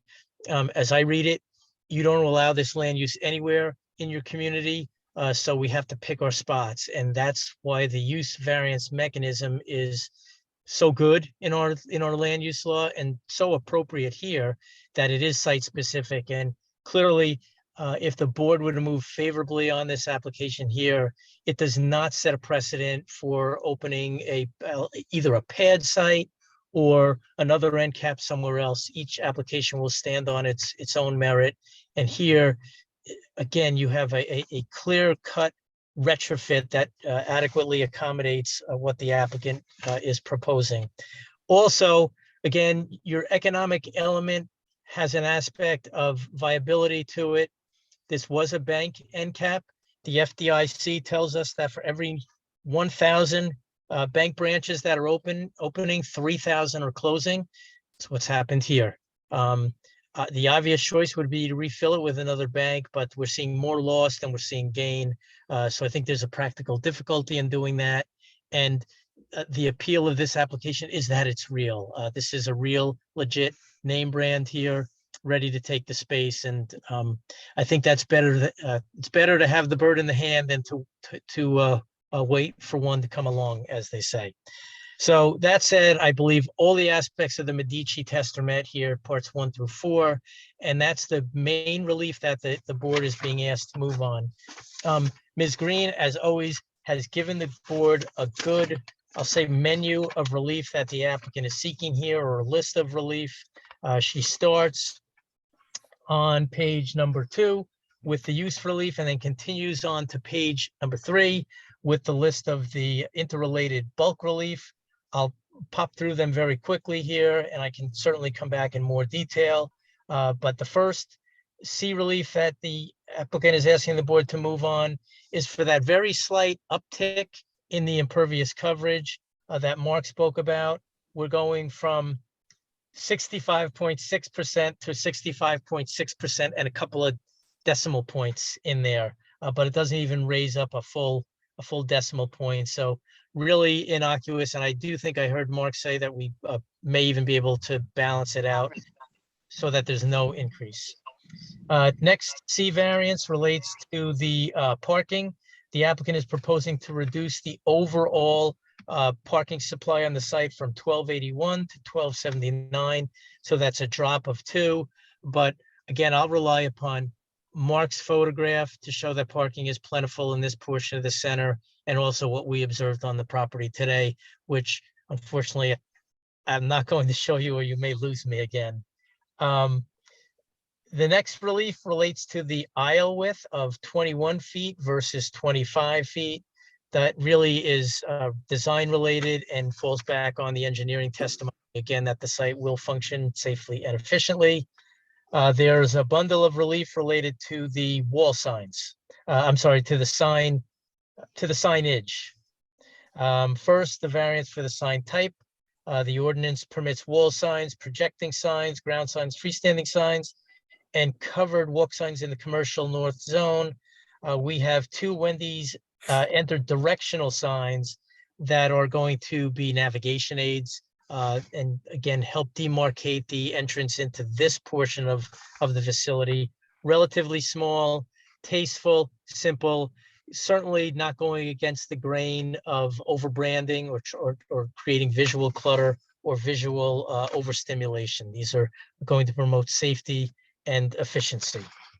Variance for the number of signs. The ordinance limits the number of signs for businesses or other establishments to 2. We've got the wall sign on the east facade. We've got one on the south facade. And then we've got the tenant sign on the shopping center. Ms. Green asked the question about why do you need those 2 wall signs there? Well, because we are at that end cap, and it does face the ShopRite portion of the center as well. So it does provide some identity there for the other aspect of the site. And I think that becomes, again, a wayfinding benefit as well, to announce that the use is there. It's a really simple sign package, as you just saw. It's not gaudy, it's not excessive, and integrates very nicely into the architecture. And then finally, the variance for the wall sign location, which is interrelated to that relief that I just gave you, that it's that one sign on the side doesn't face the street, it faces the rest of the shopping center. It's not facing any homes, and is certainly not overbearing or obtrusive in the greater context. I think that's it for all of the C relief. I would move it all under the C2 balancing criteria, whereby the benefits of the application as a whole substantially outweigh the detriments. All of that relief there is necessary to effectuate a good use and a good repurposing of this space without creating any impacts of a substantially adverse nature. And then finally, I think there's one design exception out there related to a tree.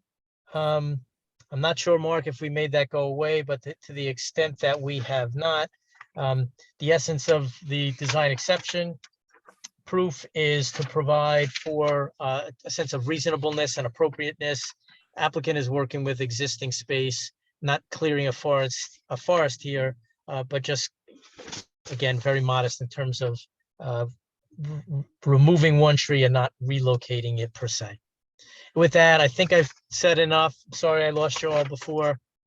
This is a good application. I think it's relatively simple from a planning standpoint. Whenever an application advances a positive public purpose and really doesn't have a substantially negative effect, it should be approved. And here, the criteria for relief are clearly met, and I would offer that approval as warranted. With that, I'll pause, Alan, for any redirect or cross. I don't have any questions of John, but it's open to the board members or the board professionals if they do.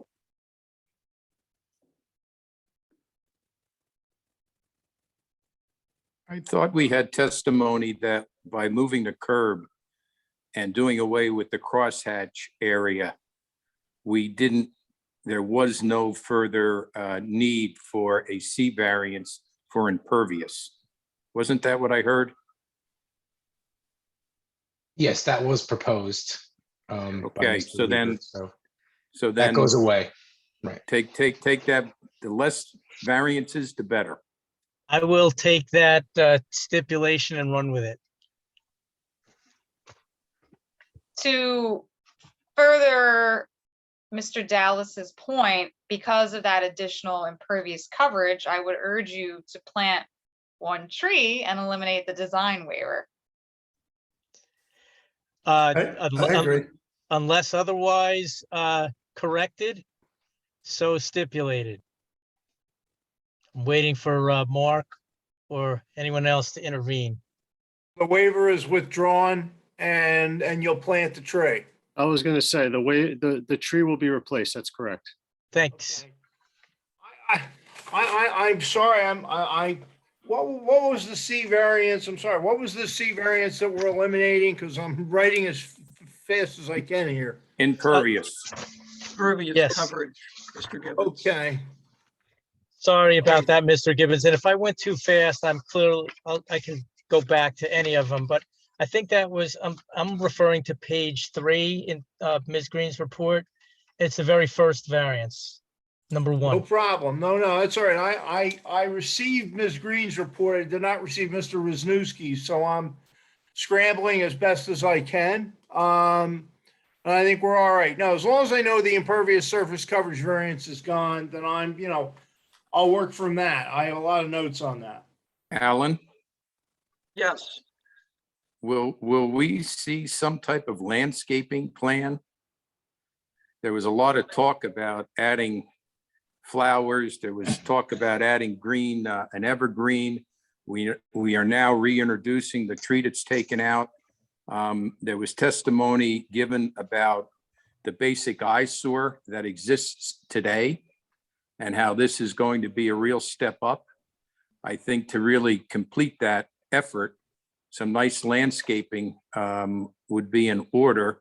And I don't remember seeing anything of substance in the material we received earlier. it would be natural to propose a landscaping plan to the satisfaction of your board professionals, keeping in mind what Mark summarized earlier, what could be done with shrubs, seasonal flowers, and the tree. It's in everyone's best interest. It should, I agree. it should be something that the applicant should, and I expect, embrace. Agreed.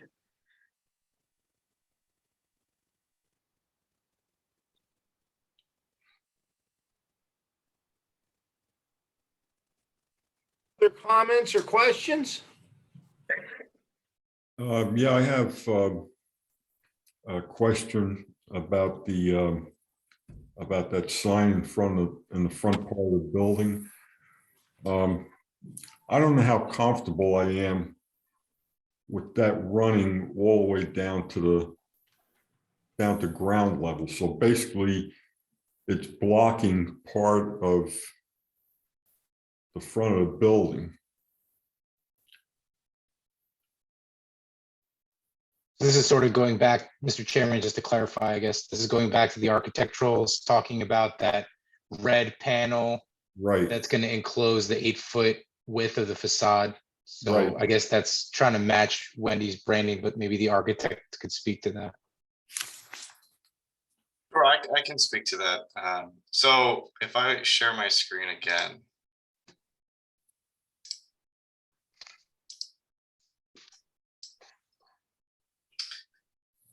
So the proposed extension down to the ground does not block any windows. It's the same width as the solid portion of the facade of the part that's set back. So it's not going to hinder any visibility from inside the building.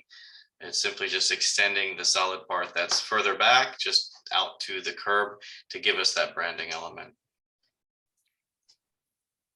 Is there a safety issue by virtue of it blocking? If someone were walking to the end and coming off the curb, I guess there's not two-way traffic there. It's just traffic coming out from the drive-in. Correct, yeah, just the drive-through leaves there.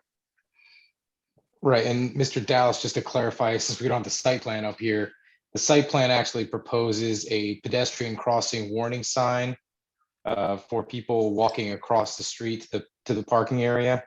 Okay. And also a very, visible crosswalk. So, if someone stepping off there is going to be able to see the vehicles and they should be able to see the cars. And one would hope that, no one's peeling out of the drive-through, but, there will be signage there. So people should be able to see people crossing to get to the upper parking area. Well, I'm looking at it from another, if, this type of sign was really meant to fit flush against the building, okay? When I'm looking at it, you have blocked that overhang area and, let's say from a safety point, the police are coming through for whatever reason, okay? They have an area that's blocked off that they can't see,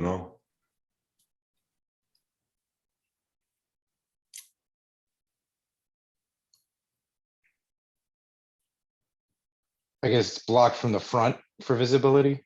Right. Okay. I don't know. I don't know how that would. Why couldn't that just cover the top part of the building that's there and leave the open part open? I understand branding, but if you did what Roger is suggesting, I would know it's a Wendy's. So if the part wasn't extended, there would be just a column on the far left side, which is roughly 12 by 12, 1 foot by 1 foot, which I think will make the red portion look quite top heavy, because that red portion will get carried down this 1 foot wide or so column down to the ground. No, don't you leave the column where it is. Just No, I'm not saying move the column. I'm just saying that it would become, this little sliver in comparison to what's actually above it. no, don't cover the column. Just leave it the way it is. Or make the column gray, maybe. Or make it match the whatever type of finish you're gonna have across the rest of the building. And I know there was some talk about having cars parked to pick up food. It's hard to keep all these images in place, but doesn't it create sort of a visual hazard for cars pulling out after they pick up their food, with an employee coming out of the driveway, out of the main doors to hand walk food to cars that may be parked in different areas? It just seems like it's a kind of a line of sight issue with how an overflow may be. So it does seem a bit unnecessary and maybe even unsafe. This element is quite far from the. I'm sorry? If I could make one observation. If you're looking at the image that's on the screen now, where the doors are, that's quite a distance removed from where the red built-out structure is. And I believe it's pretty close to where the crosswalk is. That's already there on the drive aisle. Yeah, it's hard to keep up, but isn't there potential parking right out in perpendicular to the doorway is far away, but people would potentially be walking towards that exiting of cars picking up their food if they were hand delivering to cars in parked spaces, right? No, I don't see any people leaving the restaurant would not, that like Al had mentioned, it's quite far from, so your line of sight to the parking lot is not blocked. Could you go to the a better view? You want me to, I can pull the site plan up here, yeah. Right, so Go ahead. So if you sir. want, I can mark over this if that's easy or, sorry. That wall is just roughly like right here. yeah, yeah. And where would cars be shuttled if they were to do the iPad? Right, because they could be right out in front, they could be out. No, the applicant, the owner could also speak to that, but to my understanding, the iPads are in the drive-through lane, not after the drive-through lane. Yes, but if a car has to pull and park to have their food delivered to them, to advance the queue, where would they be? That was the whole point. I understand the iPad process, but it's advancing people out of the 13 limited queue. They would be parking. Right, and they'd likely be parking, just to, I guess, assist in the discussion, they'd likely be parking in the lower area of the plan as shown in this view, kind of where that graphic scale bar is. Yeah. That's where the parking would be. That's the lower level parking directly in front of the building. The Right. upper level parking is uphill from that. So, you wouldn't make people drive all the way down. I mean, I wouldn't make people drive all the way down back to the main entry aisle, then loop back around towards the drive-through and then park in that upper parking. Right, so Likely- if yeah. you take that triangle from the person who is picking up the first car, who's been told you're not getting your food, go park, they come out, but that red line is an angle that blocks the view of that car coming and somebody coming out the front door heading down to that green graphic. Do you see there's a bit of a blind spot by doing that? To me, it just serves as a potential hazard. Yeah, so it's a sight distance obstruction. That's what you're saying. Yeah. Okay. Mark, do you want to address that in any way? I'm not wearing my engineering cap at the moment. I mean, to me, the natural thing you would do is walk out the front doors, walk along the crosswalk to the car that's parked. I'm not seeing the issue, but again, it's something, if Mark, you have something to comment upon that might help us all understand it or address it better, turn the mic over to you. I could go back to that other street view photo I had before. Stop here. I think I understand what the question is. In other words, right now, as a car is coming around the end of the building, you could see through that opening, as to what's going on over here, whether it's, a car exiting the bank drive-through or a customer walking on the sidewalk. So I think I understand what you're saying, that the red part obscures that view. Is that what I'm hearing? That's correct. It Yes. goes from, I think it's a valid concern. I don't know, like architecturally, if there's a way that Eric can adjust that, maybe, I don't know how wide it is right now. But, I see the point there, You could, What are we worried? Are we worried about somebody walking off of the curb into traffic that they didn't see because of this sign? I'm not. I'm worried more that a car would be turning left coming out without seeing someone coming out to deliver food. Then I just have a simple question. put a railing up. The sign doesn't, the sign From can the go end on the of- Put a wall. railing up from the end of the sign to the column. Yeah, but you could put the sign on the wall instead of out in front blocking the view. Well, it doesn't have the same effect, but yes, you could. or And it could. We or it would, could- I've doesn't had need to these go- similar discussions over the years with lots of chains. And somehow, you can see the golden arches, for example, even though they're not 20 feet high. People know it's a McDonald's, and I will know it's a Wendy's. Could I ask the architect a question? Sure. Eric, does that red structure need to be as deep as it is? Does it need to be 8 feet deep, or can it be 4 feet deep? It could be smaller. The idea was just to carry it so that the width of the sign, which is at the top of that, it's the same width. You know, obviously the red part at the top would have to be a certain width to contain that sign. So the thought was to bring that same. Well, I'm not talking about width, I'm talking about depth, the distance from the front elevation of the facade to, let's say, the yellow curb line. To me, that's the depth. Does it need to stick out as far from the wall, or can it be more shallow? It's the same thickness as the column. It's another wall.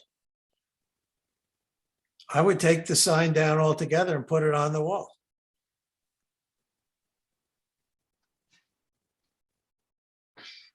We can look into an alternative and discuss, you know,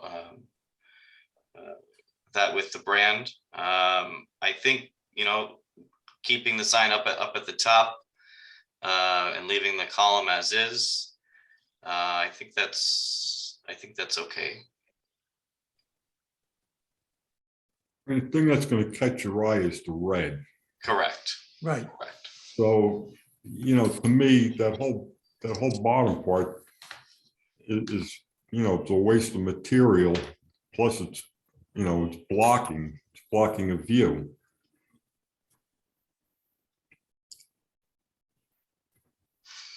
Yeah, I think we can definitely accommodate that and you know, remove that portion of the wall and still have the same effect, just up high.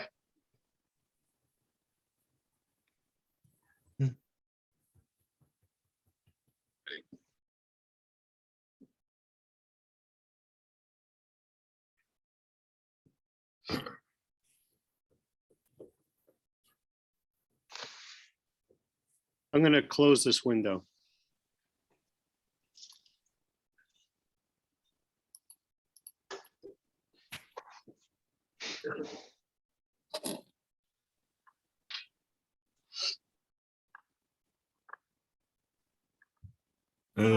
Are there any questions from the public of this witness or any other witness? At this point, I don't see anyone. Oh, wait, we may have one. Hold on one second. Mr. DeRights? Mr. Doritas? Yes, this is Bruce Doritas, 119 Locust Grove Road. Can you hear me? Yes, we can, Bruce. Okay, very good. Thank you. First off, I'd like to welcome the Wendy's brand at this location. It benefits our township, and as a member of the economic development team of Franklin Township, it's you know, this is great timing. My concerns are that currently we do not have any operation of this type open till 2:30 a.m. And if I look at some of the hours of businesses and restaurants that are in those three malls, the middle mall, where this is going to be on the end cap, also the Cracker Barrel, the ShopRite, and also the Walmart. Most of them closed. I would say all of them closed between 9 p.m. and 11 p.m. So my concern is the hourly operation. Why must it be open to 2:30 a.m.? That Mr. McDonough spoke about, you know, potential, you know, that it would be, there'd be no potential for any type of disruptions. But I have to disagree with that assessment, because at those hours, and you're so close to Route 78, you're going to have tractor trailers pulling in there, and you're really not going to have, you know, the people that you know, the local residents, so to speak. You probably have more tractor trailer drivers and over the road drivers at that time. It's very difficult for them to go to the Clinton Station Diner. The Clinton Station Diner though it is a 24-hour operation. It's in a different town, and they do not have parking for tractor trailers, like much unlike the Walmart Plaza has. My other concern is for police coverage during those early morning hours. You know, our police department covers 23 square miles of our township. And here we will have an operation that's open to 2:30 a.m. Another concern is where is this is a change of use variance, where, that involves natural gas. So there's more of a potential for fire at this type of operation than there was obviously at the bank. So what is the location of the closest fire hydrant or fire pipes, for our volunteer fire company? Does anyone know that? And so that's another concern is that, and I believe we did have one of our local firefighters on the Zoom. I'm not sure if he's still available. Can I get your address again, sir? Just please. Yes, it's 119 Locust Grove Road. Okay, very good. Now, one other thing is, the location of the fire hydrant, where it is, and if it would be suitable for this type of operation. Looking at it from a safety standpoint. Those are my concerns. I appreciate your time. Thank you.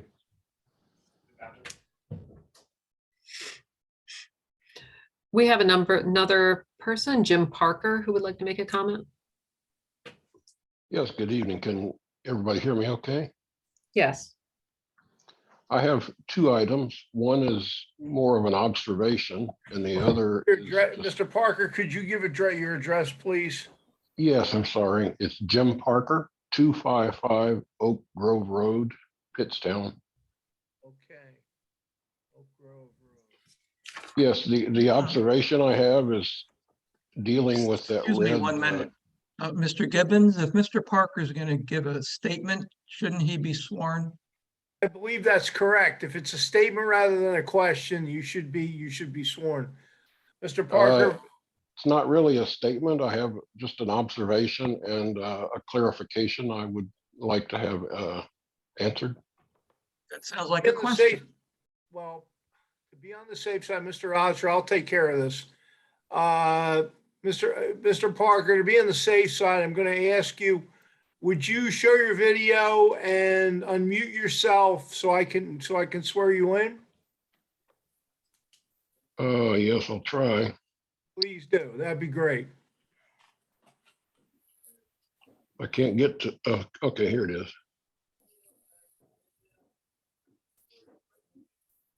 Please raise your right hand. Do you solemnly swear that the testimony you're about to give in this matter will be the truth, so help you God? I do. Okay, please just restate your name and spell your last name for the record. Jim Parker, Parker. Thank you. Please go ahead. Yes, the observation that I had is dealing with the discussion just a few moments ago about the red tower in front of the building. Earlier, it was also discussed about making that area an outside dining area. And to me, it would be rather unattractive to me to sit between two solid walls. The purpose for eating outside would be, to enjoy the outside. And that's the only observation I had, on that point. And also, early on in our discussion this evening with the architect and the engineer, they both talked about some outside lighting on the side of the building where the drive-through window is. And one of them described it as supplemental lighting that would light up the drive-through area Q. And the other gentleman described it more as wall sconces for, accent lighting on the side of the building. So it seems to be a little discrepancy there. I just wanted clarification on that.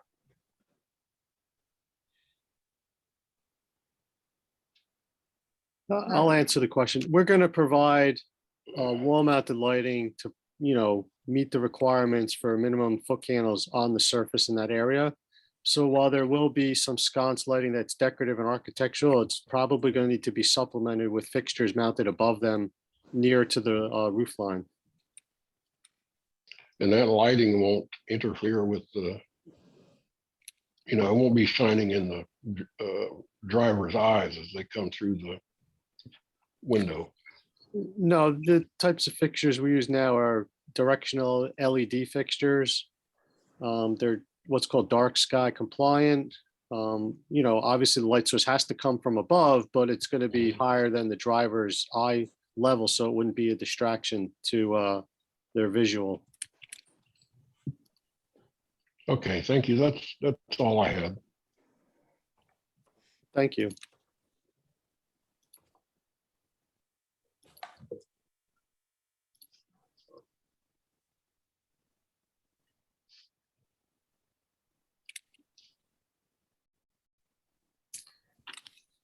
Any other members of the public have questions or comments? I don't see anyone else at this point.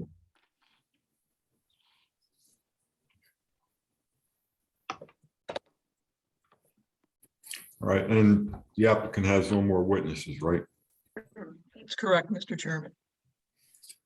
All right, then I'll entertain a motion to close the public portion of the meeting.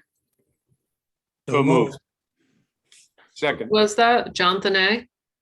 Yes, And who seconded it? David. Dave. Thank you. All right, all in favor? Aye. Aye. Okay.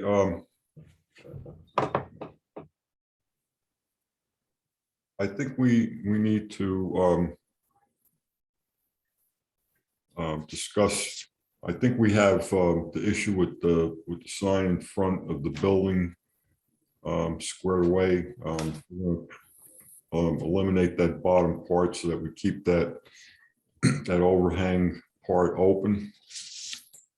And the hours of operation, I think we need to discuss between us, because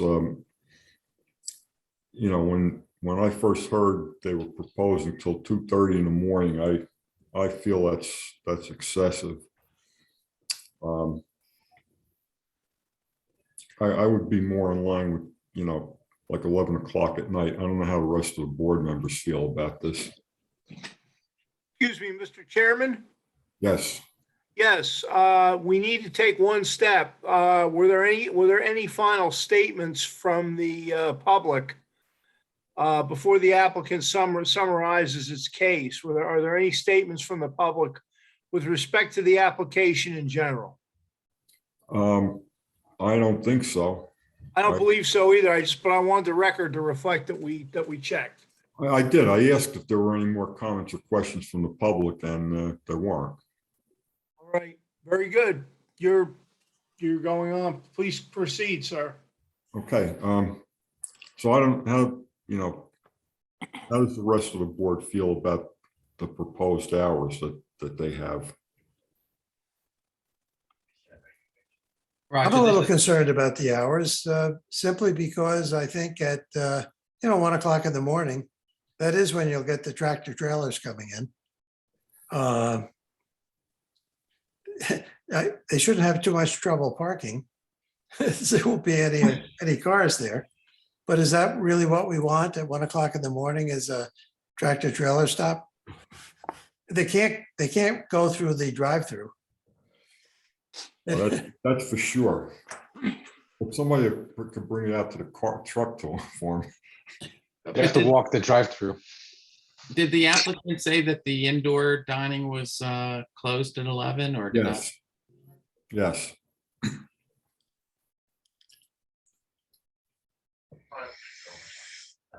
Yeah, Roger, for what it's worth, 1 PM for the drive-through being closed is, I think, pretty reasonable in my opinion, especially if the dining hall is closed at 11. But I don't know if our public safety department has any input or provided any comments in terms of their ability to handle that type of a time frame. You mean the police? Yeah, at 2:30. I don't know if do we have anything open that late in the town? I don't think so, because even the Pittstown Inn, I think, closes like 10 o'clock at night. If I could jump in and maybe help some of the board members with this, my client would agree to 12 a.m. as a closing time. Done. Done. That was easy. Thank Yeah, you. That's appreciated.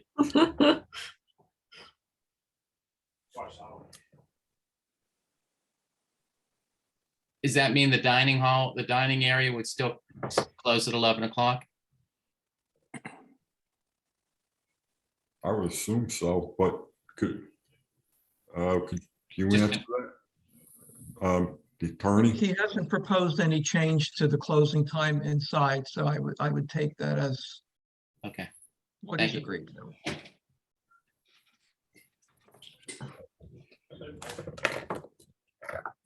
Okay,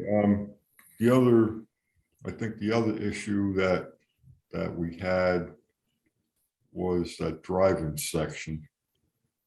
Do we need to, does anybody have anything they want to add about that?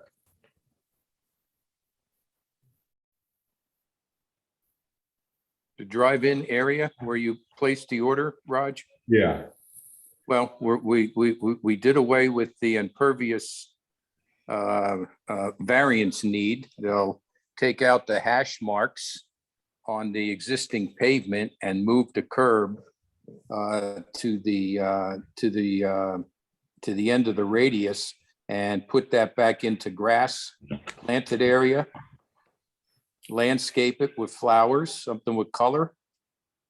I believe we talked about putting a tree in that general area to replace the one that is taken out around the dumpster. I'm not sure beyond that what else we talked about. Well, I mean, the general size of that, is everybody comfortable with their solution of, trying to limit the queue? Yes, I just had a question which goes a little back, but if we've prohibited fast food in the past, what was the rationale behind that? Or I know there was something in the Walmart at one point in time. Is it more of the drive-through issue? Is it just saying a blanket statement, we don't want these kind of chains in our town at some point in time? Or I wasn't sure what that was based on, if we're saying there's we've decided that at some point in time.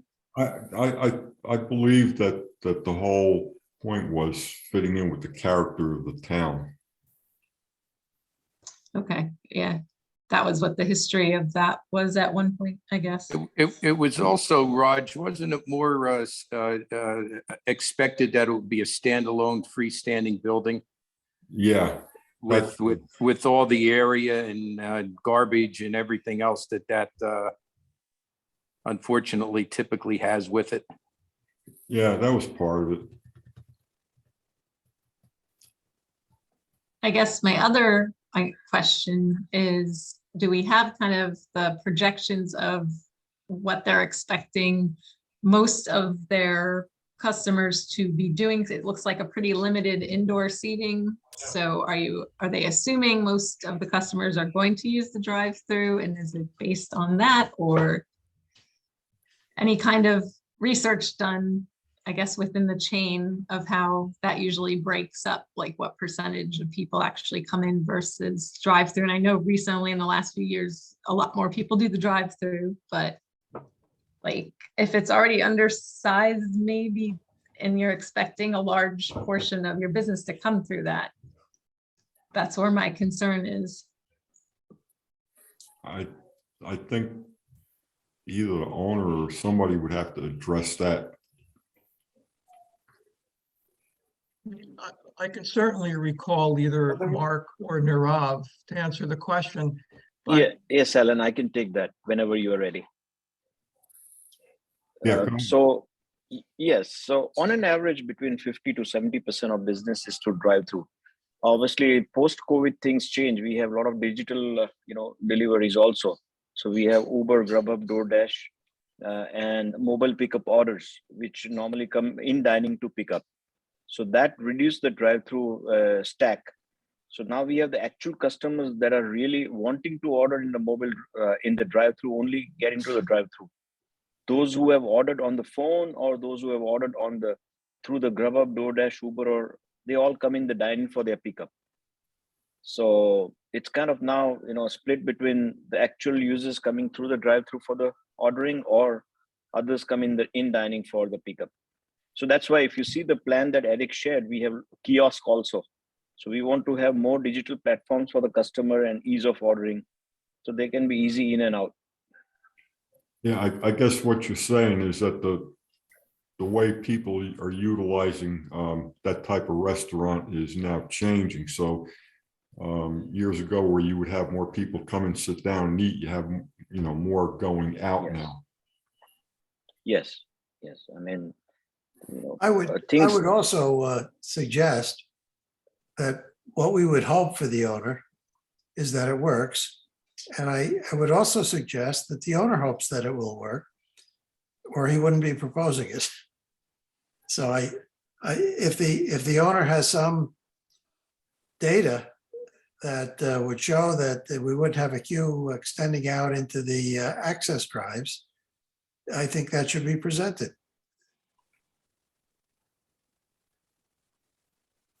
Obviously, he doesn't feel it's a problem. Excuse me. It's to answer Mr. Thonet's question, if I pronounce your name correctly. I believe Mark did provide testimony about that in his opinion, the drive-through queue is very manageable. And the applicant does propose a method, being the having his employees take orders and bring them out to parked cars, should address that issue. I heard the testimony, but I haven't heard anything from a traffic consultant who is familiar with these types of facilities. Yeah, I kind of a traffic engineer. I kind of agree with you, John, because if a problem does come up, is there going to be a way to address it? Okay, I mean, they presented a solution or a plan, but suppose it doesn't work, then what's your next option? I think it's important to realize that the land use board wants the facility to work. And I'm quite sure that the owner does too. I'm just see a missing piece here on, analyzing the queue from there are obviously other Wendy's all over the place. I presume there are similar type facilities. There should be data that talks about how long the lines get at the busy times. And then we would know, is that going to cause a problem with the functioning of the entire shopping center? Yeah, because I mean, you're familiar with the one that's in Flemington, right? They're driving, you have to go all the way to the back of the property and then loop around. And the ordering thing is like all the way to the back of that line, and then you have to go all the way up to the building. So, you could that'll probably handle 15 or 20 cars before you get, between where you order and when you get to the building. plus you have the whole other section coming down where there's really no parking, so this is just a unique type of driving, it's. I have Q data for these types of uses. And, the studies are based upon all fast food or quick service restaurants. The owner happens to have a building in Milltown, New Jersey, which is very similar in the sense that it's in a shopping center. It's not like a freestanding on a state highway. And when that site was analyzed, they found that the maximum queue length, during the midday for a weekday was 7. Okay. And the peak queue, which is the highest number of cars in the queue, which occurred at dinner time, was actually higher on a weekday evening than on a weekend, and that was 10 cars, with the average transaction time of anywhere between 4 minutes and 4.5 minutes, for them to place the order and receive the food and leave. Now, years ago, when McDonald's was first rolling out the drive-throughs, they discovered that people could come up to the window and say, "Oh, I'd like to order, 30 Big Macs and, 15 other things." And then it holds up the entire line. So they were the ones to institute the pull-off spaces where you could wait so that the other customers could get the 1 or 2 items that they were waiting for. And in my opinion, what makes this site so perfect for this use is that we have the benefit of being in a shopping center where there is a tremendous abundance of parking available versus the situation where most fast food restaurants that are on state highways, you don't want that queue to back out onto a state highway or into a shoulder, because that's the situation that is unsafe. And from a day-to-day standpoint, and myself included, driver behavior is that if you're looking for a quick service meal, you're looking to be in and out. If you're going to come here and see the queue has 15 cars in it, the odds are you're just going to leave or just go to the next place or find another restaurant in the area. So, while we didn't submit an extensive analysis for this specific site, we do have ample data from other properties elsewhere. And they're mostly consistent with that magical number being 7 or 8 cars in the queue. And it's such an important number that on a national branding scale, both Wendy's, Taco Bell, Dunkin' Donuts, a lot of the bigger names, they go with that magical 8-car number to make sure that that's what the queue accommodates. And the reason for that is because it only takes a moment to place your order. And once you're past that ordering board, then you're waiting for the food to be prepared. And they extensively analyze the time it takes for someone to place an order to the time it takes them to leave in computer, reports that come out on a weekly basis, because they want to know which restaurants are failing that timeline of, the critical 3.5 minutes or 4 minutes set it should be to process a transaction, get the customer on their way. Like I said, this application, is just trying to breathe some life into a shopping center that's frankly been vacant for almost 5 years. And, we have this benefit of having a large parking lot. I have no concerns about, backing up of queues and things of that nature at this particular location. And I'd be happy to answer any questions about that if you have them. Thank you. That's helpful. Thank you.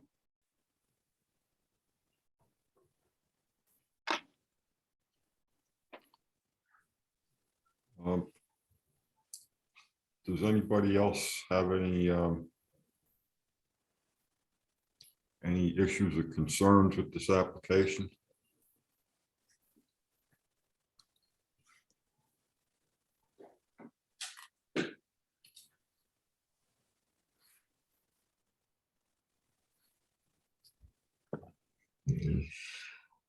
Chairman, I know that we're not open to the public, but we do have a member of the public that has a comment. I'm not sure how you want to handle that.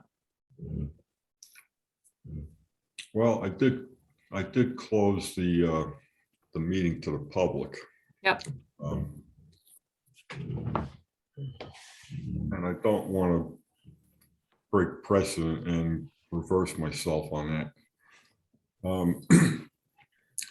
So if nobody else has any, from the board, has any concerns or anything, I'll entertain a motion. And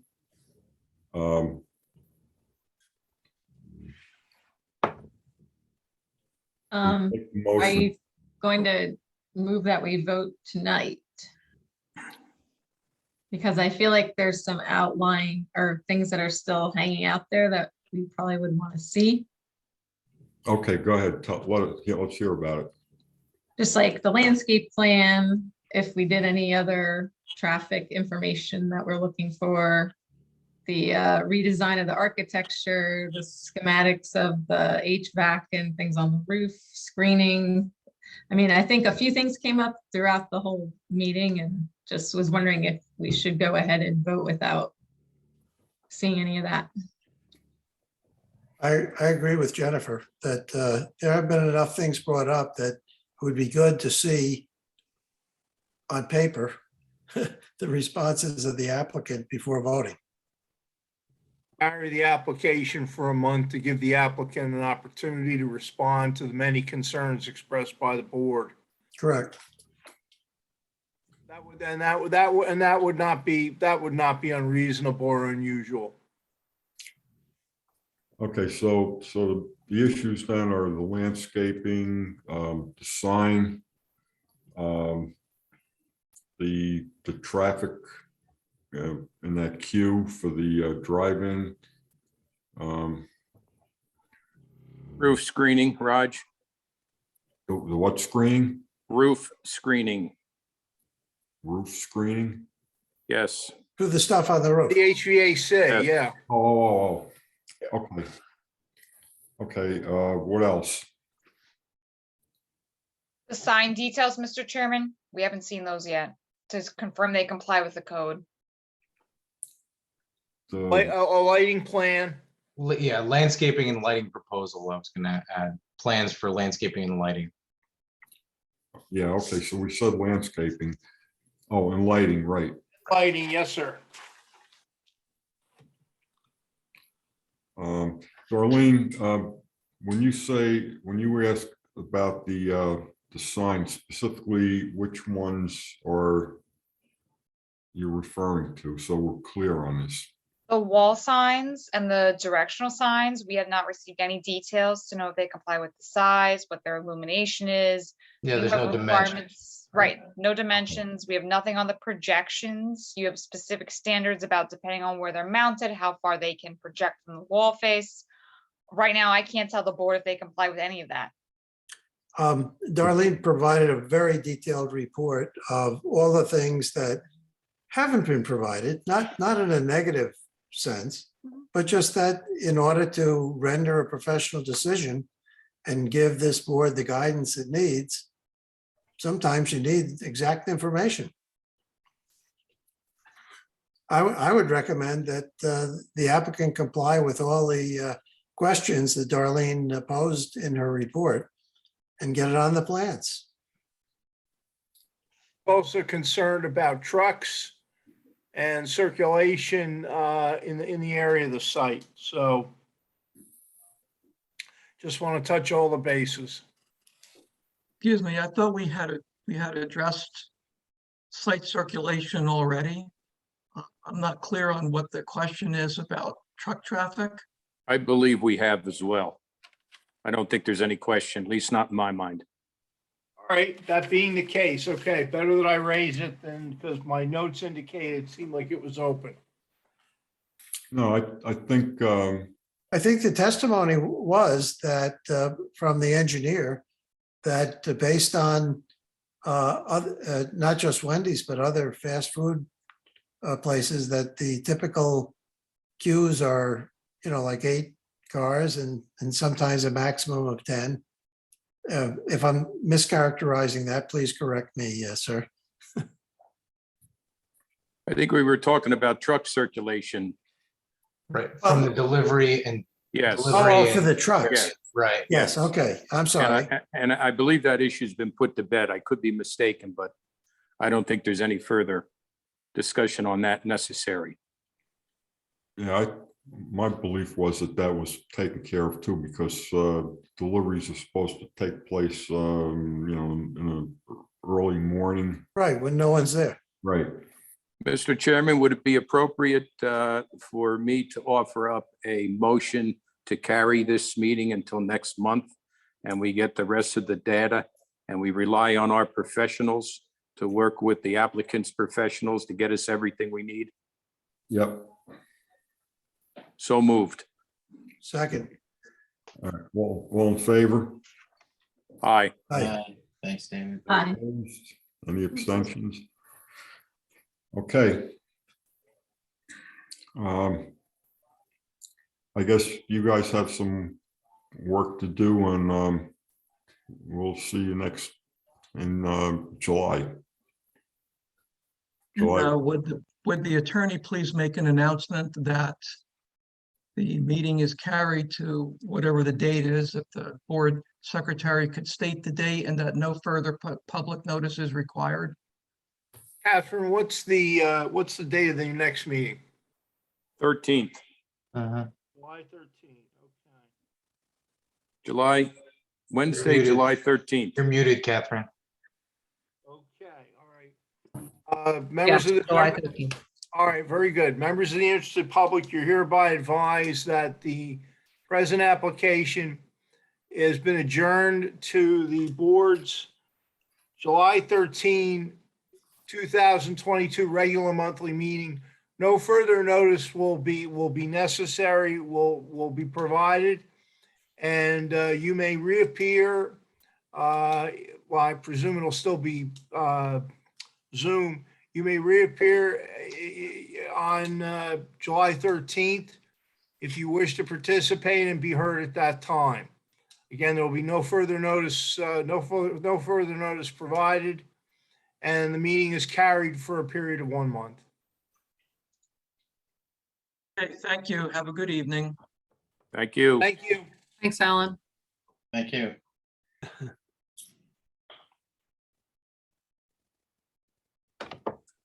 Okay, now, the next item on the agenda is comments from the public.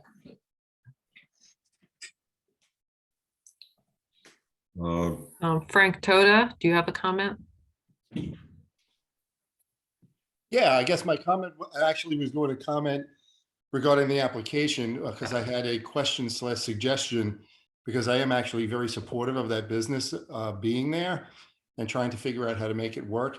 And my suggestion was that with that drive-in area, given the fact that that parking lot has so much extra capacity, my sense is that a lot of the issue can be eliminated by just eliminating all those parking spots that are in that access area that leads up to the entrance of the drive-through, because it really creates what I would think is a bit of a traffic problem, because if there are cars they're trying to pull out, they're pulling out going into the direction that cars are entering into where the drive-through is. That doesn't seem to me to be, and I'm not a traffic engineer, but if I were, driving through there and wanting to park there, it doesn't seem to be a very logical way to kind of configure the drive-through. And given the fact that those spots are really unnecessary because of all the extra capacity, why not just get rid of them, reconfigure the drive-through so that it's safe, and then you still have all of that other parking area. So that would be my only comment. Thank you. Good point. It is good. Good point. Yeah, I know that kind of puts, well, we shouldn't be discussing that right now, but anybody else from the public have any comments?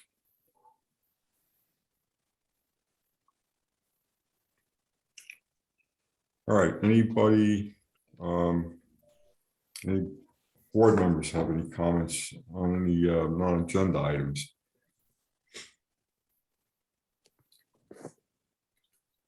Roger, Got what? what's the likelihood of us having an in-person meeting in July? We could probably do that.